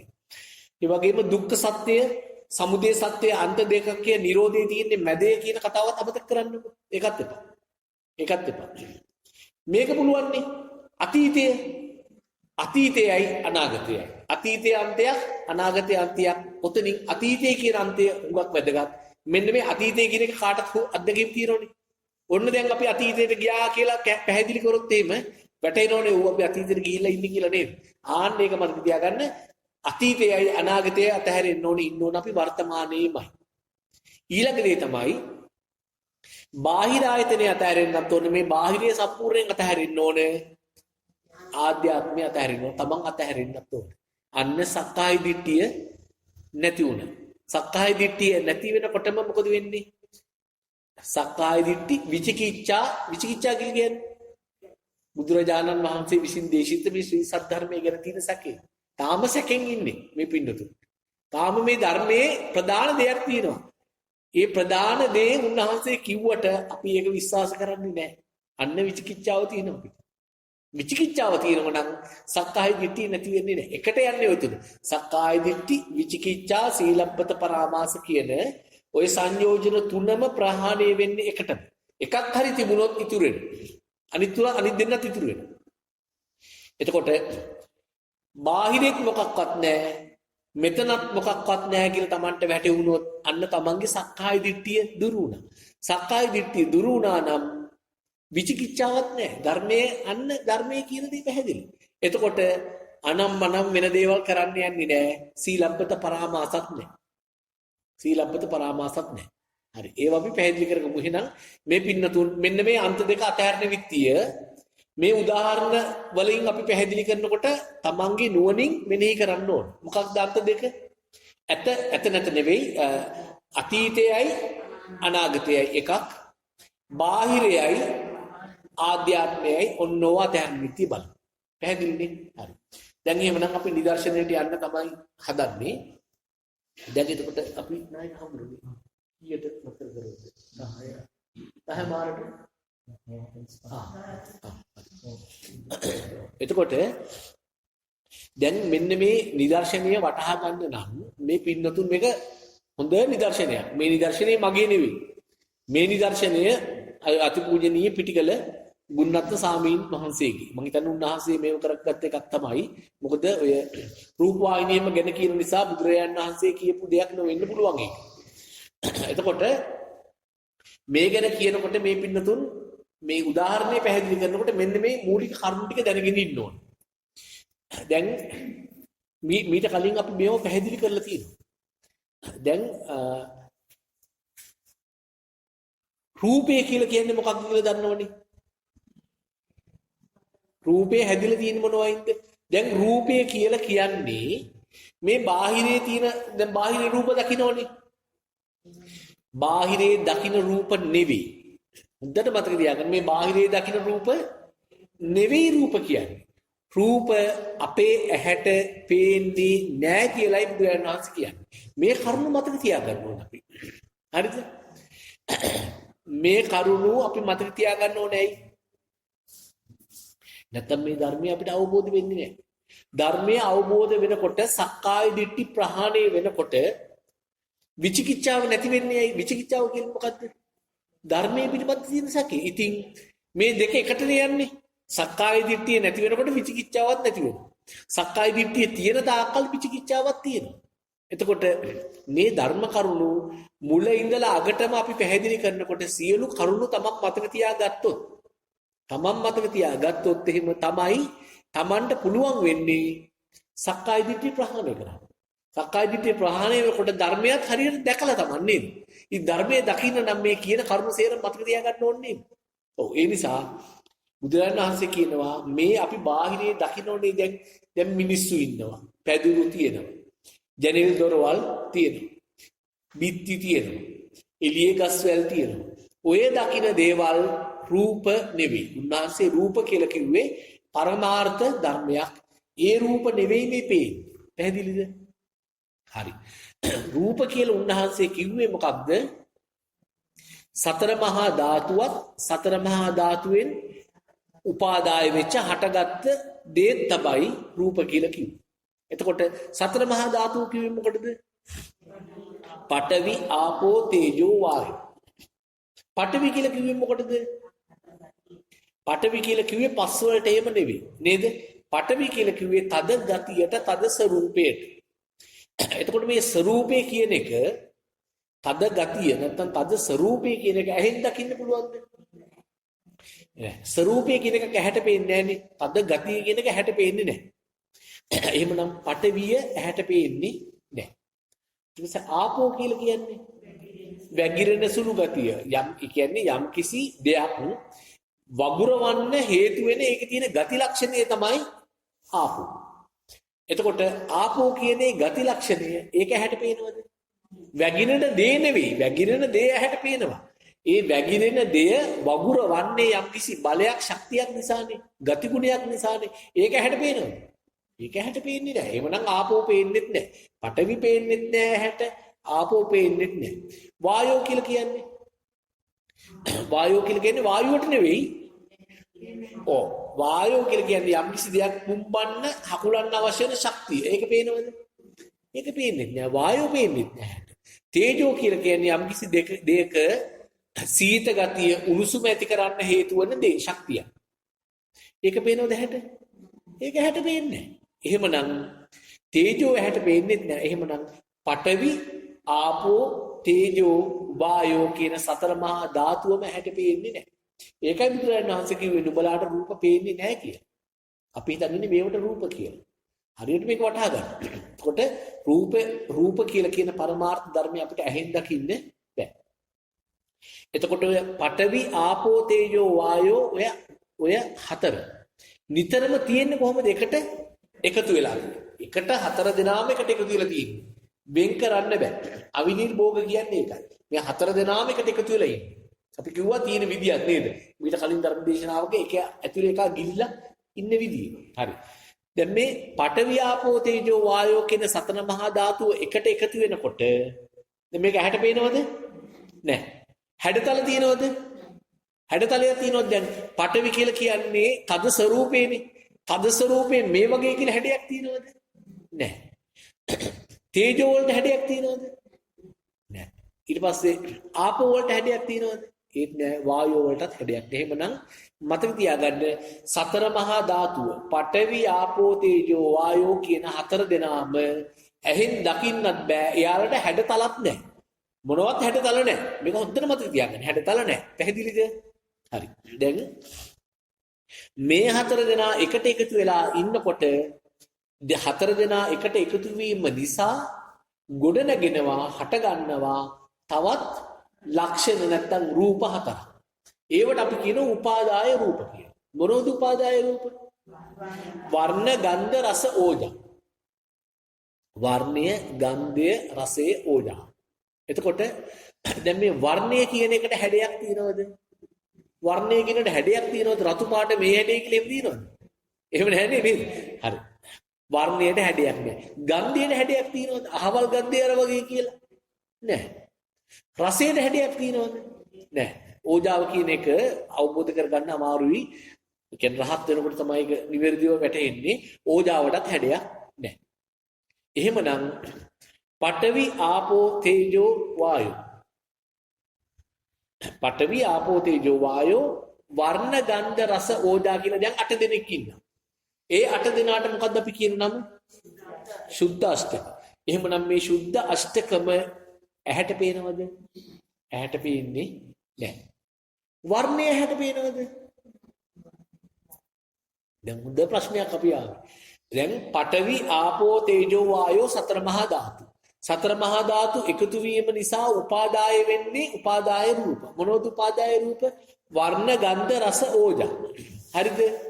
මෙතනින් වර්ණය කියන එක ඇහැට අල්ල ගන්න පුළුවන්. හැබැයි මේ පේන්නේ ඒ වර්ණ නෙවෙයි. පැහැදිලිද? හොඳට මේක මතක තියාගන්න. මේ පේන්නේ ඒ වර්ණද? මේ පේන්නේ ඒ වර්ණ නෙවෙයි. හැබැයි අර උපාදාය රූපයක් වන වර්ණය ඇහැට අල්ල ගන්න පුළුවන්. ඇහැට ගෝචර වෙනවා. ඉංග්‍රීසියෙන් කිව්වොත් ඇහැට කැප්චර් වෙනවා. අල්ලන්න පුළුවන් ඇහැට. පැහැදිලිද? හරි. හැබැයි ඇහැට අල්ලන්න පුළුවන් වුණාට මේ පේන වර්ණය ඔය රූපේ තියෙන උපාදාය රූපේ නෙවෙයි මේ පේන්නේ. හොඳට මතක තියාගන්න. එහෙමනම් මේ මොකක්ද? මේ මොකක්ද කියන එක ඉදිරියට පැහැදිලි වෙනවා. හරිද? හරි. ඊට පස්සේ රූප. වර්ණ ඊට පස්සේ ගන්ධය. ගන්ධය කියන එක ඇහැට අල්ලන්න පුළුවන්ද? ඇහින් ගෝචර වෙනවද?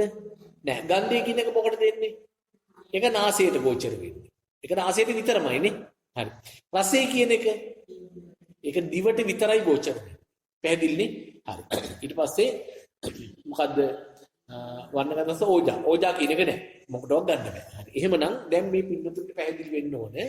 රූපේ තියෙන්නේ පඨවි ආපෝ තේජෝ වර්ණ ගන්ධ රස ඕජා කියන ඔය සුද්දෂ්ටක. මේ සුද්දෂ්ටක ඇහැට පේන්නෙත් නෑ, හැඩතලත් නෑ. පැහැදිලිද? හැඩතලත් නෑ, ඇහැට පේන්නෙත් නෑ. අන්න ඒ නිසා තමයි බුදුරජාණන් වහන්සේ කිව්වේ රූප නුඹලාට පේන්නේ නෑ කියලා.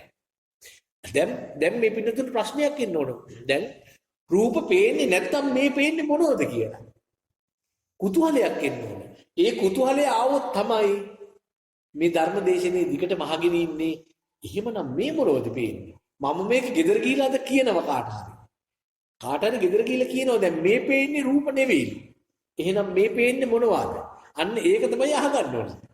හරි. එතකොට දැන් එහෙමනම් රූප කියන එක පැහැදිලිද?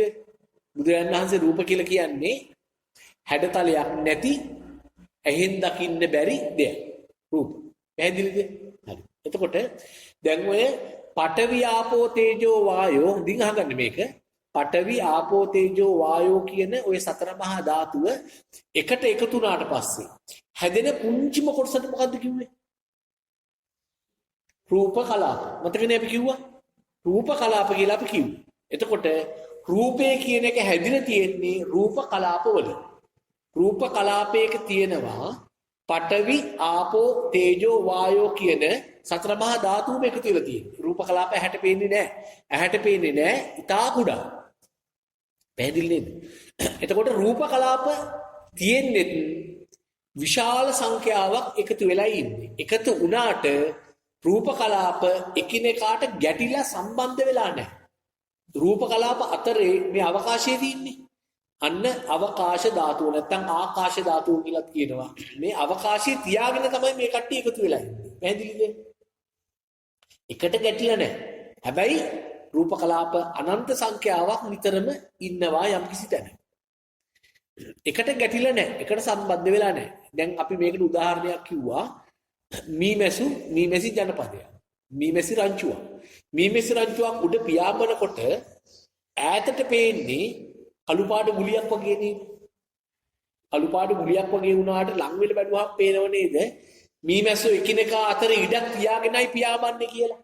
නේද? එකිනෙකාට වදින්නේ නැහනේ. නෑ. අන්න ඒ වගේ තමයි රූප කලාප. පැහැදිලිද? රූප කලාප කියන එක වෙන වෙනම තියෙන්නේ. වෙනමෙන් අනන්‍යතාවයක් තියෙන්නේ. එයාලා එකට ගැටිලා නැහැ. හැබැයි ගොඩාක් එකට එකතු වෙලා ඉන්නවා. එකට එකතු වුණාට එකිනෙකාට ස්පර්ශ වෙලා නැහැ. පැහැදිලිනේ? හරි. දැන් ඔන්න ඔය කරුණු ටික මතක තියාගන්න. එහෙමනම් රූපය කියලා කියන්නේ රූප කලාප වලින් හැදිලා තියෙන්නේ. ඇහැට පේන්නේ නැහැ. හැඩතලත් නැහැ. පැහැදිලිද? හැඩතලත් නැහැ. හරි. ඔන්න ඔය ටික මතක තියාගෙන දැන් අපි යමු අර උදාහරණයකට. දැන් මෙතෙක් මම හිතන්නේ අපැහැදිලි කරුණු එච්චර නැති වෙති. අහන්න දෙයක් නැහැ නේ තාම නේද? දැන් ඔන්න අපි මේ නිසුන පැහැදිලි කරන්න තමයි හදන්නේ. දැන් මේ උදාහරණය හොඳින් අහන්න. දැන් මේ පින්නතුන් දැකලා ඇති අපි මේ කරුණක් කියමුකෝ පොඩ්ඩක්.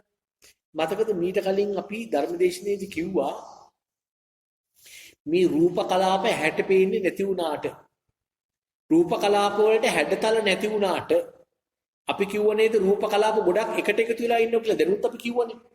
රූප කලාප ගොඩක් එකතු වෙලා ඉන්නේ. එකට ගැටලා නැහැ. අවකාශය තියාගෙන ඉන්නේ මේ කට්ටිය.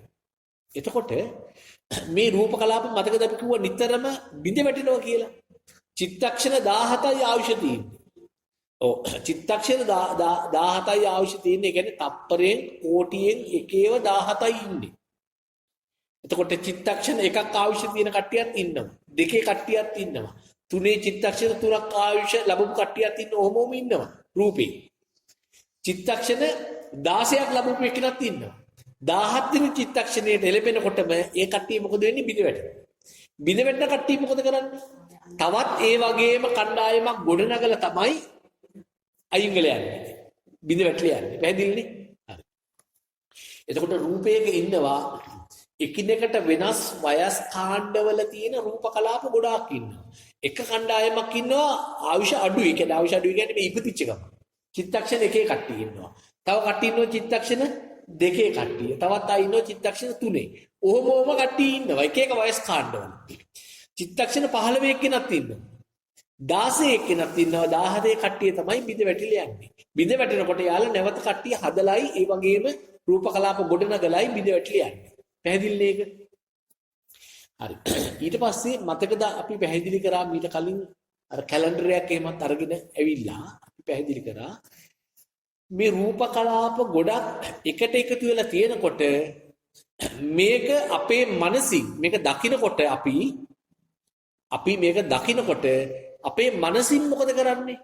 මනසින් මේක යථා ස්වභාවය වහලා වෙනස් කරලා පෙන්නනවා කියලා මතකද ප්‍රඥප්තියන් තුනක් ගැන කතා කරා.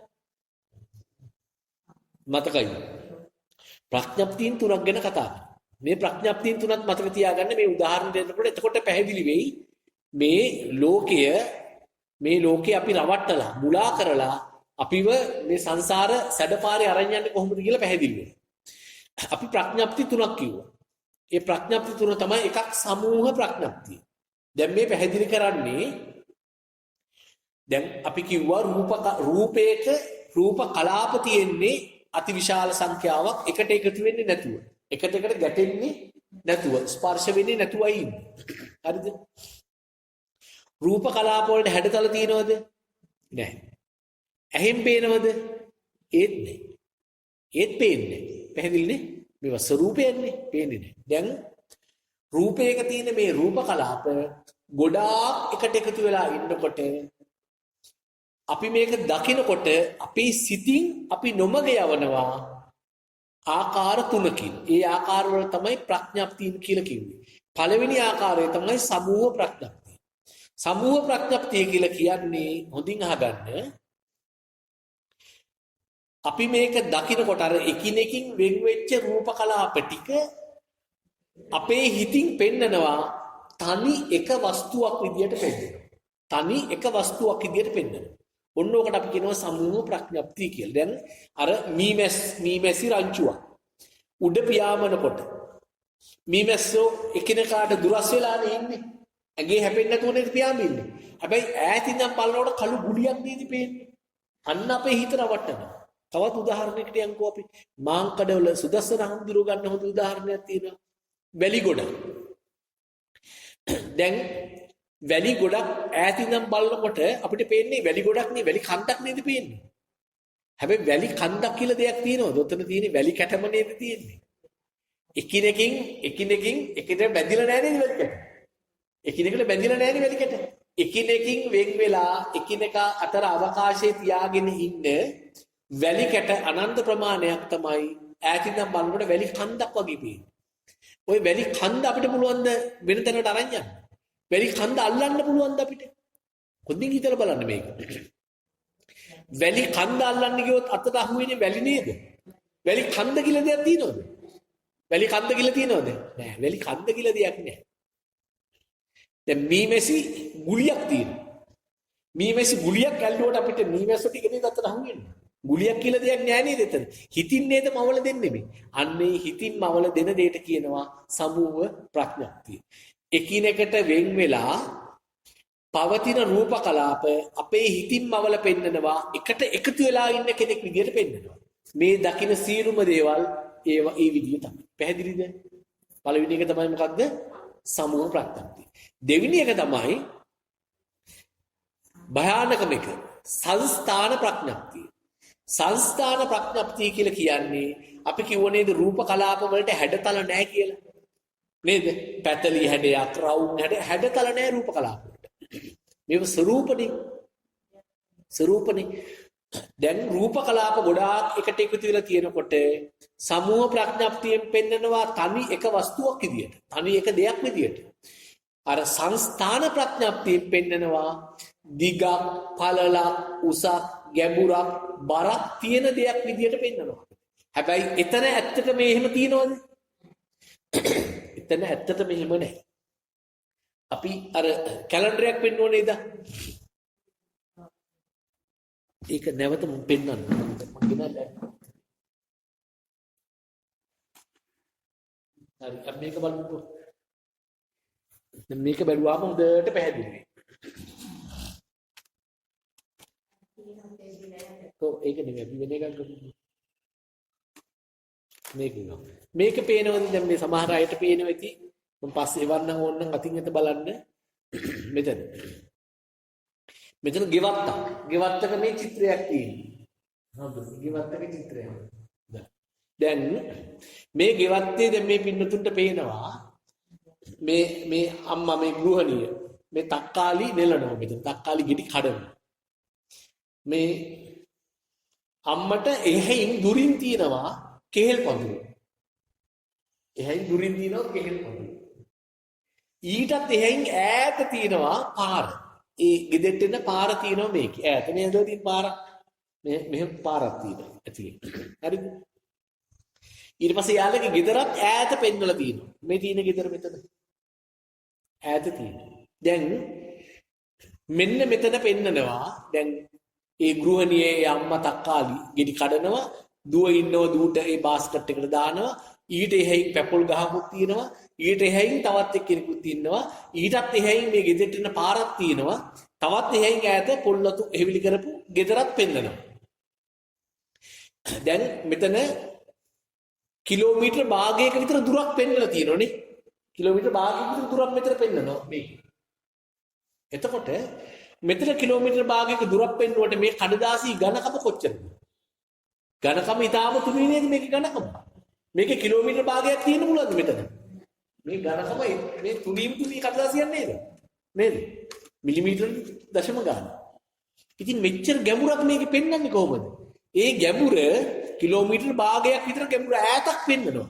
ඒ කිලෝමීටර් භාගයක් විතර ඈත මේ කඩදාසියද තියෙන්නේ? නෑ මේ කඩදාසිය නෙවෙයි තියෙන්නේ. කවුද මේ මායාව කරන්නේ? අපේ හිත.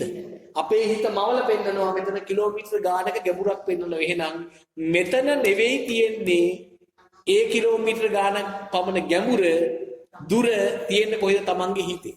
අන්න ඒ වගේ තමයි බුදුරජාණන් වහන්සේ කියනවා රූප කලාප ගොඩක් එකට එකතු වෙලා තියෙනකොට උසක් පළලක් දිගක් බරක් සේරම පෙන්නනවා කවුද? අපේ හිතින්. ඇත්තටම එහෙම දෙයක් එතන නැහැ. දැන් එනම් මේ පියන දැන් අපි ඉන්නෝනේ සිල් ගත්ත මේ ඇත්තෝ. මෙතන අපි මේ දකින දේ නෙවෙයි තියෙන්නේ මොනවද? එකතෙන් වෙච්ච රූප කලාප ටිකක් විතරයි. හැඩතල තියෙනවද මේ රූප කලාපේ? හැඩතල නැහැ. හැබැයි දැන් හැඩතල පේනවද? ඔව් විවිධාකාරයේ දේවල් තියෙනවා හැඩතල නේද? ඒ කොහෙන්ද මේ පෙන්වන්නේ? ඇත්තටම එළී ඉන්න දෙයක්ද? නෑ අපේ හිතේ හටගන්නේ. හිතේ හටගන්නව නම් ඒක මොකක්ද? ඒක නාම ධර්මයක් රූපයට අදාළ නැහැ. අන්න දැන් පින්නතුන් ටිකක් තේරුම් ගන්න. බාහිරේ තියෙන්නේ රූපය. රූපය කියලා කියන්නේ සතර මහා ධාතු වලින් ඇදිච්ච රූප කලාප එකට එකතු වෙලා තියෙනවා. අතරේ අවකාශයේ තියෙන විදියට. එතන මොනවත් හැඩතල නැහැ. ගැඹුරක් දිගක් පළලක් උසක් නැහැ. හැබැයි ඒක බලනකොට අපේ ඇහැයින් වර්ණ සටහන ගන්නකොටම අපේ හිතින් හදලා පෙන්නනවා තනි එක පුද්ගලයෙක් පෙන්නනවා අර හිස් අවකාශ වුණත් පෙන්වන්නේ නැහැ එයා. තනි එක පුද්ගලයෙක් පෙන්නනවා. ඒ පුද්ගලයාගේ විවිධ හැඩතල පෙන්නනවා. එයාගේ නාසය අර වගේ, එයාගේ ඇස් මේ වගේ, එයාගේ තොල් දෙක මේ වගේ, එයාගේ කෙස් මේ වගේ, එයාගේ බෙල්ල මේ වගේ ඒ මවල පෙන්නනවා. මවල පෙන්නනේ මවාපෑම තියෙන්නේ රූපේ පැත්තේ නෙවෙයි තමන්ගේ පැත්තේ තියෙන්නේ ඒක නාම ධර්මයක්. පැහැදිලිද? පැහැදිලිද? දැන් මෙතනත් පැහැදිලිනේ. මේ ගැඹුර මෙතන තියෙන විදියක් නෑනේ. ඒක හොඳටම පැහැදිලිනේ. දැන් අරගේ රූප කලාප අපිට පේන්නේ නෑනේ. පේන්නේ නැති නිසා අපිට බුදුරජාණන් වහන්සේ විසින් දේශිත මේ උතුම් වූ ධර්මයේ මතම උන්වහන්සේ ගැනම විශ්වාසය තියලා මුලින් යන්න වෙන්නේ. හැබැයි අපිට මේක සතර සතිපට්ඨානයේ වඩනකොට අපිට පේනවා රූපේ හැටි. රූපේ හැටි රූප කලාප ටික අපිට පේනවා. නුවණින් දකින්න පුළුවන් වෙනවා. එතෙක් අපි යන්න වෙනවා මොකක්ද? උන්වහන්සේ ගැන අචල ශ්‍රද්ධාවෙන් විශ්වාසයෙන් උන්වහන්සේ අපිට බොරුවක් කියන්නේ නෑ. මහා කාරුණික උන්වහන්සේ අපිව මේ සසර කතරින් ගලවන්නමයි මේ උතුම් වූ සත්‍ය දේශනා කරන්නේ කියලා විචිකිච්ඡා රහිතව අපි ගියොත් විතරයි අපිට මේ ධර්මය අවබෝධ කරගන්න වෙන්නේ. ටිකක් දුර ගියාට පස්සේ අපිට අනිවාර්යයෙන්ම තනිවම මේ ගමන යන්න පුළුවන්. අපිට තනිවම මේ මඟ පේනවා. දැන් මේ පින්නතුන්ට පැහැදිලි ඇති රූපේ පැත්තේ නෙවෙයි ඔය තියෙන හැඩතල තියෙන්නේ මොන පැත්තේද? තමන්ගේ හිතේ තියෙන්නේ. තමන්ගේ හිතේ තියෙන්නේ. පැහැදිලිද? හරි. දැන් එහෙමනම් ඒක හරි. දැන් ওই ටික හරිනේ. එහෙමනම් දැන් අපි යනවා මොකටද? අපි දැන් යමු අර නිදර්ශනයට. ඔන්න මේ නිදර්ශනයෙන් මෙන්න මේ බව දැන් තවත් පැහැදිලි වෙන්න ඕන. මේ පින්නතුන් දැකලා ඇති මේක අපි කිව්වා අපි ගත්තේ ගුණරත්න ඒ නායක ස්වාමීන් වහන්සේ ගුණරත්න පිටිකල ගුණරත්න ස්වාමීන් වහන්සේගේ ධර්ම දේශනය ඇසුරින් තමයි මම මේක අහගත්තේ. ඒකම තමයි මේ පින්නතුන්ට දේශනා කරන්නේ. දැන් සමහර ලොකු උත්සවවල අපි තුමු ඔලිම්පික් උත්සවයක ඔලිම්පික් උත්සවයක එහෙම දැන් පෙන්නනවා අපි රූපවාහිනියෙන් බලාගෙන ඉන්නවා. ලංකාවේ ඔලිම්පික් තිබුණේ නැහනේ නේද? දැන් ඔලිම්පික් උත්සවයක් වගේ ජාත්‍යන්තර උත්සවවලදී අපිට පෙන්නනවා ඈතින් අර කැමරාකරු දැන් අපිට ටීවී එකෙන් මොකක් හරි දකින්නේ එහෙන් කැමරාවෙන් රෙකෝඩ් කරලානේ අපිට එවන්නේ. මේක හොඳින් අහගන්න. කැමරාකරු අපිට පෙන්නනවා ඒ උත්සව භූමියක පැත්තක විශාල කොඩියක් පොළොව උඩ විශාල කොඩියක් ලෙල දෙනවා පෙන්නනවා අපිට. අපිටම ඔලිම්පික් කොඩිය කියලා. ඔලිම්පික් කොඩියේ ඔලිම්පික් ලාංඡනත් එක්කම අර වෘත්ත අර නැත්නම් බෝල ඒ වෘත්ත ඒවා පහත් එක්කම ඔන්න පොළොව මත අති විශාල දැවන්ත කොඩියක් ලෙල දෙනවා පෙන්නනවා අපිට රූපවාහිනිය. දැන් අපිට මේ කොඩිය පේනකොට අපි කතා වෙනවා ලොකු වියදමක් කරලා ඇති මේ කොඩියට අපරාධිනේ මෙච්චර ලොකු කොඩියකට මේ වගේ ලොකු වියදමක් දරන්නේ නැත්තම් කියනවා හරි ලස්සනයි කොඩිය මේක කොහොම කරාද දන්නේ කියලා අපි දැන් සංකල්ප උපද්දනවා අපි අර දකින්න දේමත්. දැන් මෙතෙන්දී නැවත අපි අර පංච උපාදානස්කන්ධේ පොඩ්ඩක් ගිහිල්ලා මේ පින්නතුන් ඒකත් මතක් කරගන්න. රූප වේදනා සංඥා සංකාර විඥාන. දැන් රූප කියලා කියන්නේ දැනට හිතාගන්න අර බාහිරින් තියෙන රූපේ තියෙන්නේ. අපි කිව්වේ රූප කලාප වලින් හැදිලා හැඩතල මොකක්වත් නැති ඇහැට පේන්නේ නැති දෙයක් නේ රූපේ කියලා කිව්වේ. දැනට ඒක කියලා නිකන් හිතන්නකො රූප. වේදනා කියලා කියන්නේ ඒ දේ අපිට ඇහෙන් දැක්කට පස්සේ ඇහෙන් ඒ වර්ණ සටහන් ගත්තට පස්සේ දැන් රූප කලාපනේ එකට එකතු වෙලා තියෙන්නේ නේද? දැන් රූපේ තියෙන රූප කලාප තියෙන්නේ අවකාශ තියාගෙන තමයි එකතු වෙලා ඉන්නේ මේ කට්ටිය. දැන් මේ පඨවි ආපෝ තේජෝ වායෝ ඇහැට පේන්නේ නැහැ කිව්වනේ. හැබැයි වර්ණය කියන උපාදාය රූපය ඇහැට ගන්න පුළුවන් කිව්වනේ, ගෝචරයි කිව්ව නේද? ඇහැට අර වර්ණය ගත්තට පස්සේ අපේ හිතින් මවල පෙන්නන දෙයට තමයි වේදනා කියලා කියන්නේ. අපි විඳින්නේ අන්නේ හිතින් මවල පෙන්නන දේ. මං ආයෙත් කියනවා මේක හොඳින් අහගන්න. මෙතන මෙන්න මේ දේ දැන් රූප වේදනා සංඥා සංකාර විඥාන කියන පහම සිදු වෙන්නේ එකටමනේ. එකටමයි වෙන්නේ. එකටමයි හටගන්නේ, එකටමයි පවතින්නේ, එකටමයි නිරුද්ධ වෙන්නේ. කොච්චර කාලයක් මේක තියෙනවද? එක චිත්තක්ෂණයේ තියෙන. දැන් මේක කොටස් පහකට වෙන් කරලා බුදුරජාණන් වහන්සේ දුන්නේ. මේ කොටස් පහකට වෙන් කරලා නොදුන්නා නම් මේ සංසාරගත සත්වයාට කවදාවත් මේකෙ මිදෙන්න බෑ. මේක තේරුම් ගන්නයි දුන්නේ කොටස් වලට කඩලා. එහෙමනම් ඒ කොටස් වලට කඩපු විදියටයි අපි මේ පැහැදිලි කරන්නේ. මේක වටහා ගන්න බැරි වුණොත් කවදාවත් මේ සසරින් මිදෙන්න බෑ. මේක හිතාගෙන මේක හොඳින් අහගන්න නිදිමත පැත්තකින් තියෙනවා. නිදිමත කියලා කියන්නේ තීන මිද්දය. ඒක නීවරණ ධර්මයක්. නිවන වහනවා. දැන්මම මේ පින්නතුන්ට අත්දැකීම ඇති. මේ වෙනකොට නිදාගෙන හිටියනම් මේ කීප දේවල් ඇහිලා නැහැ. නිවන වහනවා. නීවරණ ධර්ම ඕ අයිති කාටද? අපේ යාළුවාට. මාරයටයි. මාරයටයි. විවිධ උපක්‍රම යොදලා මාරයා මේ සසරින් ඈතර වෙන එක එයාගේ ග්‍රහණයෙන් කට්ටිය අයින් වෙන එක වළක්වනවා. මේක අපි තේරුම් ගන්න ඕනේ. යාට ඉඩ දුන්නොත් එහෙම මේ අනන්ත සංසාරේ අපි දුක් විඳා වගේ තවත් දුක් විඳින්න වෙනවා. අපිට හොඳට නෙවෙයි කරන්න මේ. ඒ නිසා මේ පංච උපාදානස්කන්ධ නැත්තම් රූප වේදනා සංඥා සංකාර විඥාන කියන පහට බුදුරජාණන් වහන්සේ කියන්නේ මාර පායාසය කියන. මාරයාගේ තොණ්ඩුව කියන. ඉතින් මේ මාරයාගේ තොණ්ඩුව බෙල්ලට දාන්න පහසුයි තමයි නිදාගෙන ඉන්නේ. ඒ නිසා හොඳින් අහගන්න මේක. මෙන්න මේ කියන වේදනාව කියන දේ හරියටම අවබෝධ කරගත්තේ නැතොත් මේ පින්නසුන්ට මේ දුකින් මිදෙන්න බෑ. හැමදාම මේක යන්න බෑ. ඒ නිසා හොඳින් අහගන්න. දැන් රූපය ගැන අපි පැහැදිලි කරා. රූපය ගැන අපි පැහැදිලි කරා. රූපේ හැදිලා තියෙන මොනවයින්ද? රූප කලාපවලින්. රූප කලාපවලින්. රූප කලාප කිව්වේ මොකක්ද? පඨවි, ආපෝ, තේජෝ, වායෝ. ඇහැට පේනවද? නෑ. ඉතින් අර ප්‍රශ්නයක් ඇහුවාම උත්තර දෙන්න. උත්තර දුන්නොත් මොකද වෙන්නේ? නිදිමත නැති වෙන්නේ. එතකොට උත්තර දෙන්නේ නැතුව ඉන්නවා කියලා කියන්නේ නින්දට තමයි ඉඩ දීලා තියෙන්නේ. දැන් පඨවි ආපෝ තේජෝ වායෝ වලින් තමයි රූප කලාප හැදිලා තියෙන්නේ. රූප කලාප ඇහැට පේන්නේ නැත්තේ පඨවි පේන්නෙත් නැහැ, ආපෝ පේන්නෙත් නැහැ, තේජෝ පේන්නෙත් නැහැ, වායෝ පේන්නෙත් නැහැ. ඔය හතරම පේන්නේ නැහැ. නේද? රූප කලාප පේන්නේ නැහැ. රූප කලාප තියෙන්නේ එකට එකතු වෙලා නෙවෙයිනේ. ඒ කියන්නේ එකට බැඳිලා නෙවෙයිනේ තියෙන්නේ. මැද අවකාශය තියාගෙනනේ තියෙන්නේ. වෙන් අනන්‍යතා සහිත රූප කලාප ටික. ඇහෙන් පෙන්නනවා නැත්නම් සිතින් පෙන්නනවා මවලා එක කුට්ටියක් විදියට එක දෙයක් විදියට එක වස්තුවක් විදියට පෙන්නනවා. මේ දකින්නේ ඒව නෙමෙයි අපි. වටේම දකින්නේ. ඔය ගස්වැල්, ඔය ජනෙල දොරවල් මේ සිල් සමාදන් වල ඉන්න ඇත්ත සේර මේ දකින්නේ මේ විදියට. තියෙන්නේ මොනවද? වෙන් අනන්‍යතා සහිත රූප කලාප තියෙනවා. හැඩතල තියෙනවද රූපවල? හැඩතල නැහැ. පැහැදිලිද? එතකොට හිතින් තමයි මවල පෙන්වන්නේ මේ හැඩතල. දැන් දැක්කනේ මේ කැලෙන්ඩරේ.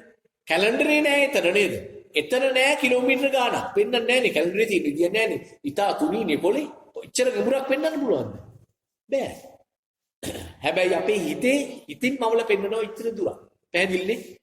හරි. දැන් එහෙමනම් අර රූප වේදනා සංඥා සංකාර විඥාන කියන මේ ගොඩවල් පහගෙන කෙටි පැහැදිලි කිරීමක් කරනවා. හැබැයි කෙටි වුණාට මේක ගොඩක් වැදගත්. සවිස්තරාත්මකව අන්තිමටම අපි මේක පැහැදිලි කරනවා. දැනට හිතාගන්න මේ පින්නතුන් රූපය කියලා කියන්නේ අර බාහිරේ තියෙනවා එකිනෙකින් වෙන්ව එකිනෙකා අතර අවකාශයේ පවත්වා ගනිමින් වෙන් අනන්‍යතා සහිත ඇහැට පේන්නේ නැති හැඩතලක් නැති රූප කලාප ගොනුවක් තියෙනෝනේ. අන්න ඒ රූප කලාප ගොනුවෙන් උපාදාය රූපයක් නේ වර්ණය කියන්නේ. වර්ණය ඇහැට අල්ලගන්න පුළුවන් කිව්වනේ. අන්නේ ඇහැට අල්ලගන්න කොටස විතරයි කියලා හිතා ගන්න රූප කියලා කියන්නේ. ඊට පස්සේ වේදනා කියලා කියන්නේ මේක පියවරින් පියවර ගන්න. වේදනා කියලා කියන්නේ හිතින් මවල පෙන්නනෝනේ මේ දෙයක්. මවල පෙන්නපු ගමන්ම හරිද? තව ඉස්සරහට කියන්න තියෙනවා සංඥා සංකාර විඥාන. එතෙන්ට යන්නේ නැතුව මේ කොටස් වලට කඩලා ගන්න. දැන් අර වර්ණ සටහන ඇවිල්ලා මුලින් මොන හරි දෙයක් මවල පෙන්නනවා. එක ගුලිය එක පුද්ගලයෙක් විදියට එක සත්වයෙක් විදියට හැඩතල සහිතව මවල මොකක් හරි පෙන්නන ඕනේ. අන්නේ මවල පෙන්නන දේ නේද අපි විඳින්නේ. වේදනාව කියන්නේ විඳීම කියන එක.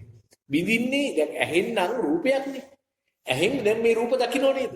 මේ රූපේ දැක්ක ගමන්ම දැන් තාම හඳුනාගෙන එහෙම නැහැ. හරිද? දැක්ක ගමන්ම අන්න විඳීම වේදනාව කියලා කියන ඔන්න ඔතන. ඔතන තමයි වැදගත්ම තැන. මේක අපැහැදිලිනම් කියන්නේ.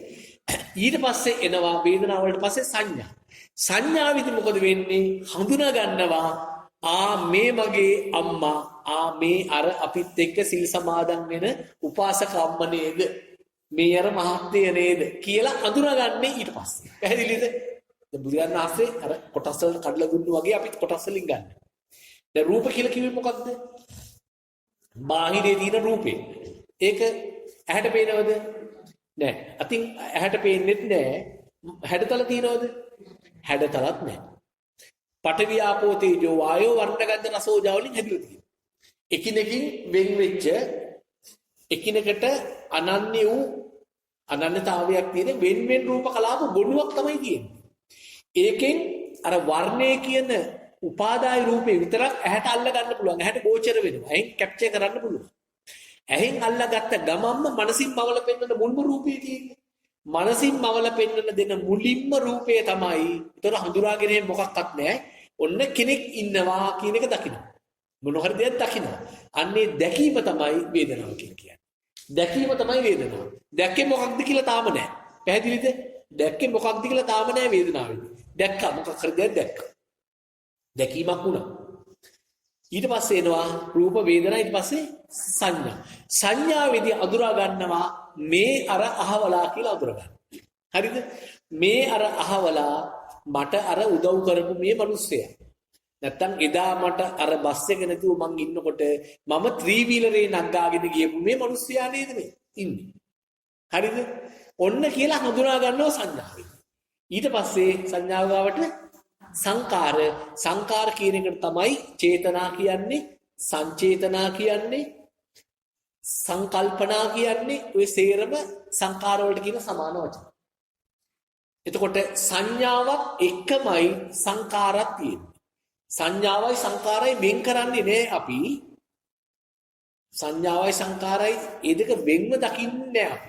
දෙකම එකට තමයි අනිතේ වෙන් කළේ දකින්නේ. ඒ දෙක එකටම දකින්නේ අපි සතර සතිපට්ඨාන. ඇයි දෙක එකට දකින්නේ? දැන් සංඥාව කියලා කියන්නේ හඳුනා ගන්න එකනේ. සංඥාව කියන්නේ හඳුනා ගන්න එකට. සංකාර කියලා කියන්නේ අපි ඒ සඳහා පනවන නම තමයි නැත්නම් ඒ පිළිබඳ අපි හිතන දේ තමයි සංකාර කියලා කියන්නේ. හරිද? දැන් මම පොල් ගෙඩියක් පෙන්නුවොත් පොල් ගෙඩියක හැඩේ දකින්නකොටම පොල් කියන නම එනවනේ හිතට. අන්නේ පොල් කියන නම තමයි සංකාරය. පොල් ගෙඩිය හැඩේ තමයි සංඥාව. ඒ හැඩයෙන් හඳුනා ගන්නවා සංඥාවෙන් පොල් කියලා. පොල් කියන නම ඒකම එනව නේද? වෙන් කරන්න බෑනේ. අන්නේ පොල් කියන නම තමයි මොකද්ද? සංකල්පය. සංකල්පඩාව. නැත්තම් සංචේතනාව. නැත්තම් සංකාරය. පැහැදිලිද? මම එකපාරට අරගෙන අඹ ගෙඩියක් වෙන්නොත් මනසින් හැඩේ අඳුර ගන්නවා සංඥාව. සංඥාව ගත්ත ගමන් අඹ කියලා එනවා ඒකම නේද? ඕකේ අනිත් පැත්තත් එහෙම. මං අඹ කියලා කිව්වොත් එහෙම අඹ ගෙඩිය මැවිලා පේනව නේද? අඹ කියලා කියනකොට මම සංකාරය දෙනකොට සංඥාව මැවිලා එනවා හැදී. පැහැදිලිද? ඒ හින්දා තමයි සතර සතිපට්ඨානෙදී ධම්මානුපස්සනාවේදී ওই දෙක එකටයි ගන්න බුදුරජාණන් වහන්සේ කියලා තියෙන්නේ. සංඥාවයි සංකාරයයි දෙක එකටයි විදර්ශනා කරන්නේ. ඒවා කියලා දෙන්න පුළුවන් සතර සතිපට්ඨාන ඉස්සෙල්ලා මේ අවබෝධය තියෙන අයට විතරයි සතර සතිපට්ඨාන. සතර සතිපට්ඨානය ඉසිපතනාරාමේදීවත් සවතේදීවත් කොහේදීවත් දේශනා කරන්නේ නැහැ උන්වහන්සේ.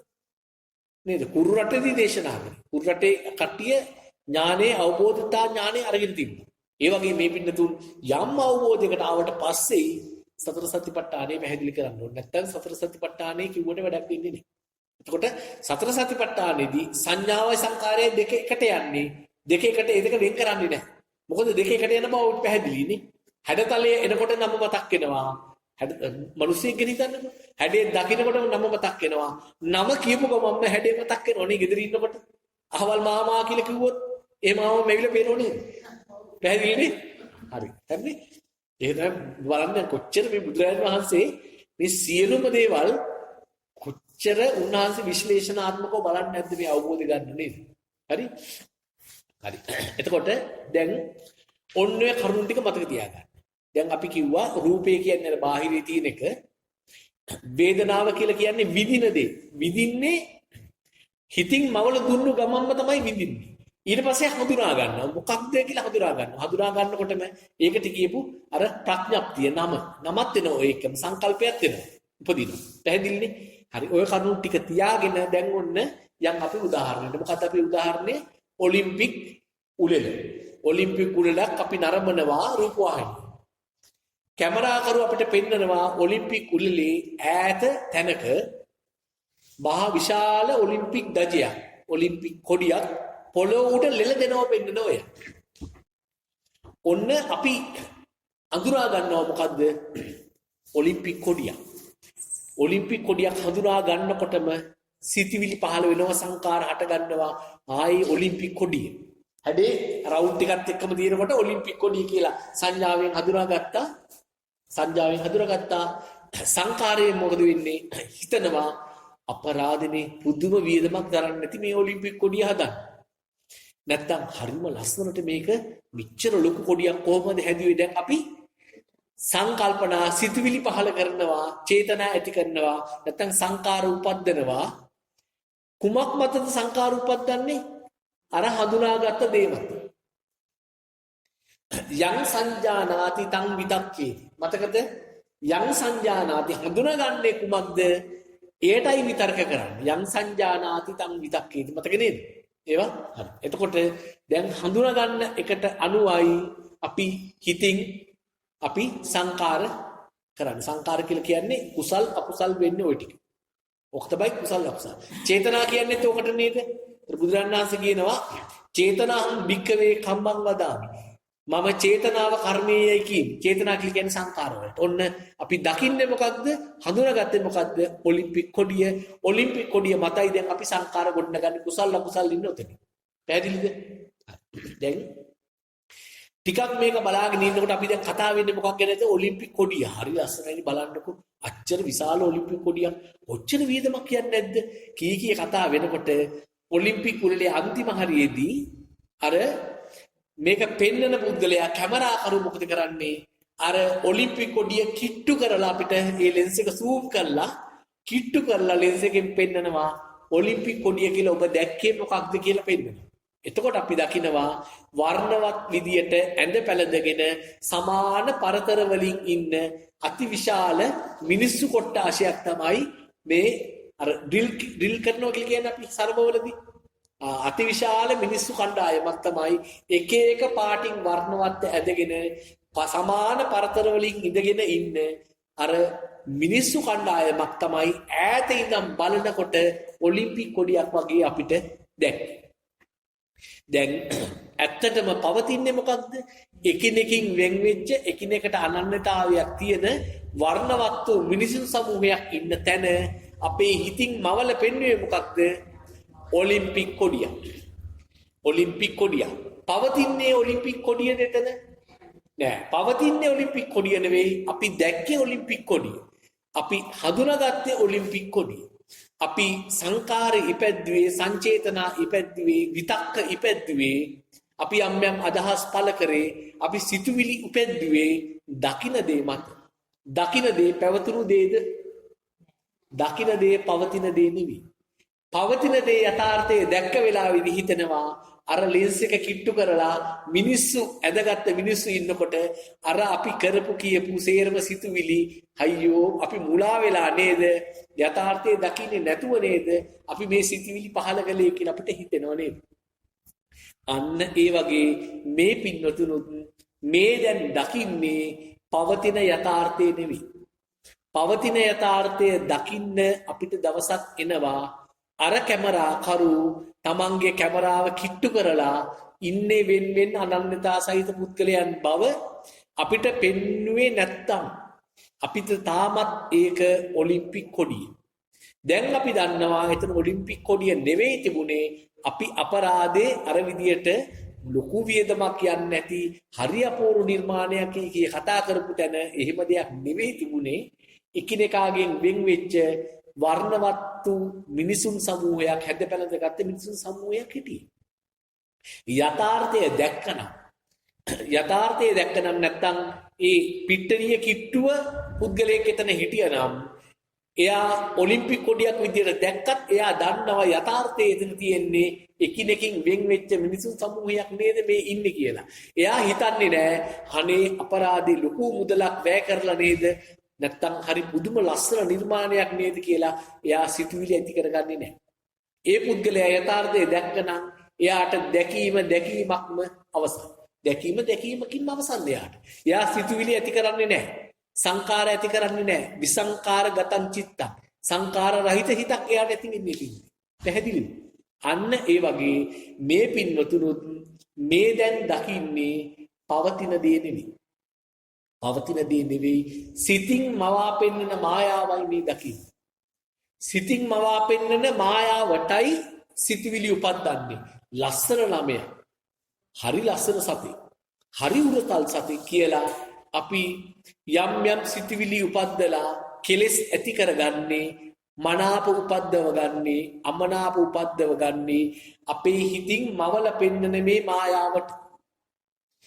සත්‍ය වශයෙන් පවතින්නේ මොනවද? එකිනෙකින් වෙන් වෙච්ච අනන්‍යතාවයක් ඇති, එකිනෙකා අතර සම්බන්ධතාවයක් නැති, හැඩතල නැති, නිකම්ම නිකන් ඇහින් දකින්න බැරි රූප කලාප ගොඩුවක් විතරයි මේ හැමතැනකම තියෙන්නේ. යථාර්ථය දැක්ක දවසට කලකිරෙනවා. යථාර්ථය දැක්ක දවසට කලකිරෙනවා. අර ලොකු කොඩියක් දැකලා කොඩිය ගැන ඔලිම්පික් කොඩිය ගැන කතා කරපු අපි කැමරාකරු ලං කරලා ඔලිම්පික් කොඩියක් වගේ පෙනුනට මෙතන ඉන්නේ ලස්සනට ඇඳ පැළඳ ගත්ත වර්ණවත් ඇඳ පැළඳ ගත්ත වෙන් වෙච්ච මිනිසු සමූහයක් විතරක් නේද කියලා පෙන්නපු දවසට අපි කලකිරෙනවා. අපි කතා කරපු දේ අපි දැක්කේ බොරුවක් කියලා අපි කලකිරෙනවා. අන්න ඒ වගේ මේ ලෝකයේ මේ පෙන්නන විඥාන මාත්‍රේ මේ මායාව ගැන අපි කලකිරෙනවා. රූපේ යථා ස්වභාවයෙන් නිවැරදිව දැක්ක. එතකොට අපි අද දවසේ මේ ධර්ම පාඨයේ විදියට ගත්තේ මෙන්න මේ ගාථා. ඒක සබ්භාසව සූත්‍රයේ තියෙන්නේ. ඥානතෝ අහම් භික්කවේ පස්සතෝ ආසවානං කයං වදාමි. දන්න කෙනා දකින කෙනාම ආශ්‍රව ෂේ කරනවා යයි මම කියමි. බුදුරජාණන් වහන්සේ කියන්නේ සබ්බාසව සූත්‍රයේ. ඥානතෝ අහම් භික්කවේ පස්සතෝ ආසවානං කයං වදාමි. නෝ අජානතෝ නෝ අපස්සතෝ කිංච භික්කවේ ඥානතෝ කිං පස්සතෝ ආසවානං කයෝ හෝති. නොදන්න කෙනා නොදකින කෙනා කිසි දවසක ආශ්‍රව ෂේ කරමි මම පනවන්නේ නැහැ. මොකක්ද? යෝනිසෝච මනසිකාරං අයෝනිසෝච මනසිකාරං. යෝනිසෝ මනසිකාරයත් අයෝනිසෝ මනසිකාරයත් දන්න කෙනාම දකින කෙනාම තමන්ගේ ආශ්‍රව ෂේ කරන බව මම කියමි. යෝනිසෝ මනසිකාරයත් අයෝනිසෝ මනසිකාරයත් නොදන්න කෙනා නොදකින කෙනා කිසි දිනක ආශ්‍රව ෂේ කිරීමක් මම පනවන්නේ නැහැ කියලා බුදුරජාණන් වහන්සේ කියලා තියෙනවා. එහෙමනම් අපි මේ උතුම් වූ ශ්‍රී සද්ධර්මය අවබෝධ කරගෙන මේ සසර කතරින් එතර වෙන්නට නම් අපිට උනන්දුව තියෙනවා නම් ඇත්තටම කළ යුතු වෙන්නේ වචන දෙකක් අවබෝධ කරගන්න එක විතරයි. වචන දෙකක් අවබෝධ කරගන්න එක විතරයි. ඒ වචන දෙක තමයි යෝනිසෝ මනසිකාරයයි අයෝනිසෝ මනසිකාරයයි. අපි යෝනිසෝ මනසිකාරය දන්නවනම් දකින්නවනම් හරි. අපි ඉන්නේ අයෝනිසෝ මනසිකාරය කියලා දන්නවනම් දකින්නවනම් ඒත් හරි අපිට ෂණයකින් යෝනිසෝ මනසිකාරයටපත් වෙන්න පුළුවන්. හැබැයි අපි දන්නේ නැත්නම් යෝනිසෝ මනසිකාරයයි අයෝනිසෝ මනසිකාරයයි අපිට කවදාවත් මේ සසරින් එතර වෙන්නට බෑ. ආශ්‍රවය ෂේ කරන්නට බෑ. එතකොට බුදුරජාණන් වහන්සේ පැහැදිලි කරනවා එහෙමනම් මොකක්ද යෝනිසෝ මනසිකාරය කියන්නේ? යෝනිසෝ මනසිකාරය කියලා කියන්නේ මොකක්ද? අපි දන්නවා දැන් යෝනිසෝ මනසිකාරය කියන එක වටහා ගන්න ඕන අපි කිව්වේ පද දෙකයි අවබෝධ කර ගන්න ඕන මේ ශාසනයේ දුකින් මිදෙන්න. හැබැයි මේ යෝනිසෝ මනසිකාරයයි අයෝනිසෝ මනසිකාරයයි කියන වචන දෙක හුඟක් ගැඹුරු. අන්න ඒ ගාම්භීර වූ යෝනිසෝ මනසිකාරය කියන වචනේ කුමක්ද කියලා සහ ඒ කියන්නේ ඥානතෝ සහ ඒක ඒ යෝනිසෝ මනසිකාරේ තමන්ගේ සිත පිහිටුවාගෙන ඉන්නේ කොහොමද කියන එක. පස්සතෝ ප්‍රත්‍යක්ෂ වශයෙන් දකින්න එක. පස්සතෝ කියන දේ තමයි අද අපි ධර්ම දේශනාවෙන් පැහැදිලි කරන්න බලාපොරොත්තු වෙන්නේ. ඒකට තමයි මේ අපි උදාහරණ පැහැදිලි කරන්නේ. දැන් පළවෙනි උදාහරණේ පැහැදිලි කරා මේ පින්නතුන්ට ඒ උදාහරණේ පැහැදිලි ඇති. අර ඔලිම්පික් කොඩියක් වගේ ලෙලදෙනවා දැක්කට එතන තිබුණේ ඔලිම්පික් කොඩිය නෙවෙයි. එතන තිබුණේ එකිනෙකාගෙන් වෙන්වෙන්ව වර්ණවත්ව හැදපැළඳගෙන ඉන්න වෙන්වෙන් වූ අනන්‍යතාවයකින් යුක්ත මිනිස්සු සමූහයක් හිටියේ. අපි දැක්කේ ඔලිම්පික් කොඩියක් වගේ. අපි සංකල්ප උපැද්දුවේ ඒ දැකපු ඔලිම්පික් කොඩිය මත. යථා ස්වરૂපයේ දැක්ක දවසට අපි කලකිරෙනවා ඒ අපි දැකපු දේ. දැක්කේ සත්‍ය වශයෙන් පවතින දේ නොවන බව අපිට එතකොට වැටහෙනවා. ඒ වගේම මේ ලෝකේ මේ අපි දකින විවිධ හැඩතල සහිත පුද්ගලයන් සත්වයින් මේ බාහිරේ ඉන්න දේවල් නෙවෙයි. බාහිරේ තියෙන්නේ මොකක්ද? සතර මහා ධාතුවෙන් හැදිච්ච නැත්නම් රූප කලාප වලින් හැදිච්ච හැඩතල නැති ඇහෙන් දකින්න බැරි එකිනෙකින් වෙන් වෙච්ච අනන්‍යතාවයන් සහිත රූප කලාප ගුණ විතරයි බාහිරේ තියෙන්නේ. අර කැලෙන්ඩරේ නැති දෙයක් අපේ හිතින් මවල පෙන්නවා වගේ මේ රූප කලාප වලත් හැඩතල නැහැ. දිග පළල උසක් ගැඹුරක් බරක් ඒකට නැහැ. හැබැයි බාහිරේ නැති දෙයක් අපේ හිතින් මවලා පෙන්නනවා. ඒ මවල පෙන්නන දේ තියෙන්නේ බාහිරේ නෙවෙයි. ඒක තියෙන්නේ කොහෙද? අපේ පැත්තේ. ඒක අපේ නාම ධර්ම පැත්තේ තියෙන්නේ. අපේ නාම ධර්ම පැත්තේ තියෙන්නේ.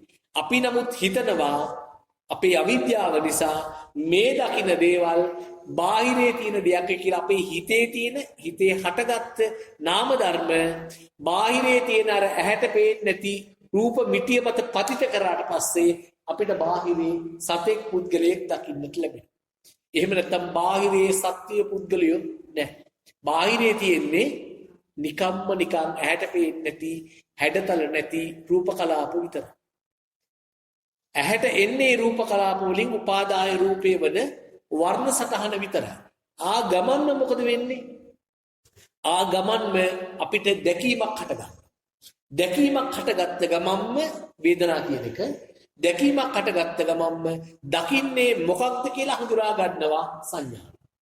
සංඥාවෙන් කියනවා ආමේ අහවලා ආමේ අහවල්දී මේ තමයි පොල් ගෙඩිය මේ තමයි පාන් එක මේ තමයි පරිප්පු හොද්දක්. අපි හඳුනා ගන්නවා බාහිරේ තියෙන්නේ මොකක්ද? සතර මහා ධාතුන් හැදිච්ච හැඩතල නැති රූප කලාප. පරිප්පු නැත්තම් පොළොස් ව්‍යංජනේ. ඒ චිත්‍රය කොහෙද තියෙන්නේ? හිතේ මවල දෙන්නේ. ඒ හිතේ මවපු චිත්‍රය නාම ධර්මයේ බාහිරයට යොමු කරාට පස්සේ බාහිරයට හම්බ වෙනවා පරිප්පු හට්ටිය. නැත්තම් පොළොස් ව්‍යංජනේ. පැහැදිලිද? ඔන්න ඔය කරුණ නැවත අපි තවත් හොඳ උපමාවකින් හොඳ නිදර්ශනයකින් පැහැදිලි කරනවා. ඊට පස්සේ ඉඩකඩ වේලාව මත අපි පැහැදිලි කරනවා යථා පරිදි වර්ණ සටහනක් ඇහැට එනකොට කොහොමද මේ දේවල් දකින්නේ කියලා. එතකොට මේ පින්නතුන් උනන්දුවෙන් අහගෙන හිටියොත් දැන් යම් ප්‍රමාණයකට වැටහිලා ඇති. බාහිරේ තියෙන්නේ අපිට ඇහැට පේන්නේ නැති හැඩතල නැති වෙන්වෙන්ව පිහිටපු සතර මහා ධාතු පවතින තැනක අපේ හිතින් මවල පෙන්වන දේ තමයි මේ අපි දකින්නේ බාහිරේ තියෙනවා වගේ. අපි අපේ හිතේ හටගත්ත නාම ධර්ම බාහිරේ තියෙන රූප මත රූප මිටි මත පතිත කරලා බාහිරේ තියෙන දෙයක් විදියට දැකලා තියෙනවා. අන්න ඒ දැක්කහම තමයි අපිට නාමත් නොවන රූපත් නොවන මේ විඥාන මායාව දකින්න වෙන්නේ. ඒ නාමත් නොවන රූපත් නොවන කියන එක අපි පැහැදිලි කරනවා ඊළඟ අපේ නිදර්ශනයෙන් පැහැදිලිව අපි පැහැදිලි කරනවා. එහෙමනම් දැන් බුදුරජාණන් වහන්සේට බුදු පූජාව තියන්නේ ඒවා දාන කටයුතු වලට දැන් අපි නතර කරමු. එහෙමනම් මේ සියලුම මේ ධර්මදේශනයට අපේ සවන් දුන්නු අපේ නායක ස්වාමින් වහන්සේ ඇතුළු මේ සියලු දෙනාටම මේ සීලුම පුණ්‍ය සම්භාර ධර්මීය අනුමෝදන් වීමෙන් මේ උතුම් වූ මඟඵල නිර්වාණය අපි ප්‍රාර්ථනා කරන පරිදි වැඩි ඈතක නැතුව ඊතා ඉක්මනින්ම මේ උතුම් වූ ධර්ම ඥානය අවබෝධ කර ගැනීමට හැකියාව ලැබේවා කියලා සාදුකාරයක් දීලා අද ධර්ම දේශනේ පළවෙනි කොටසත් මෙතනින් සමාප්ත කරමු. සියලු දෙනාටම තෙරුවන් සරණයි.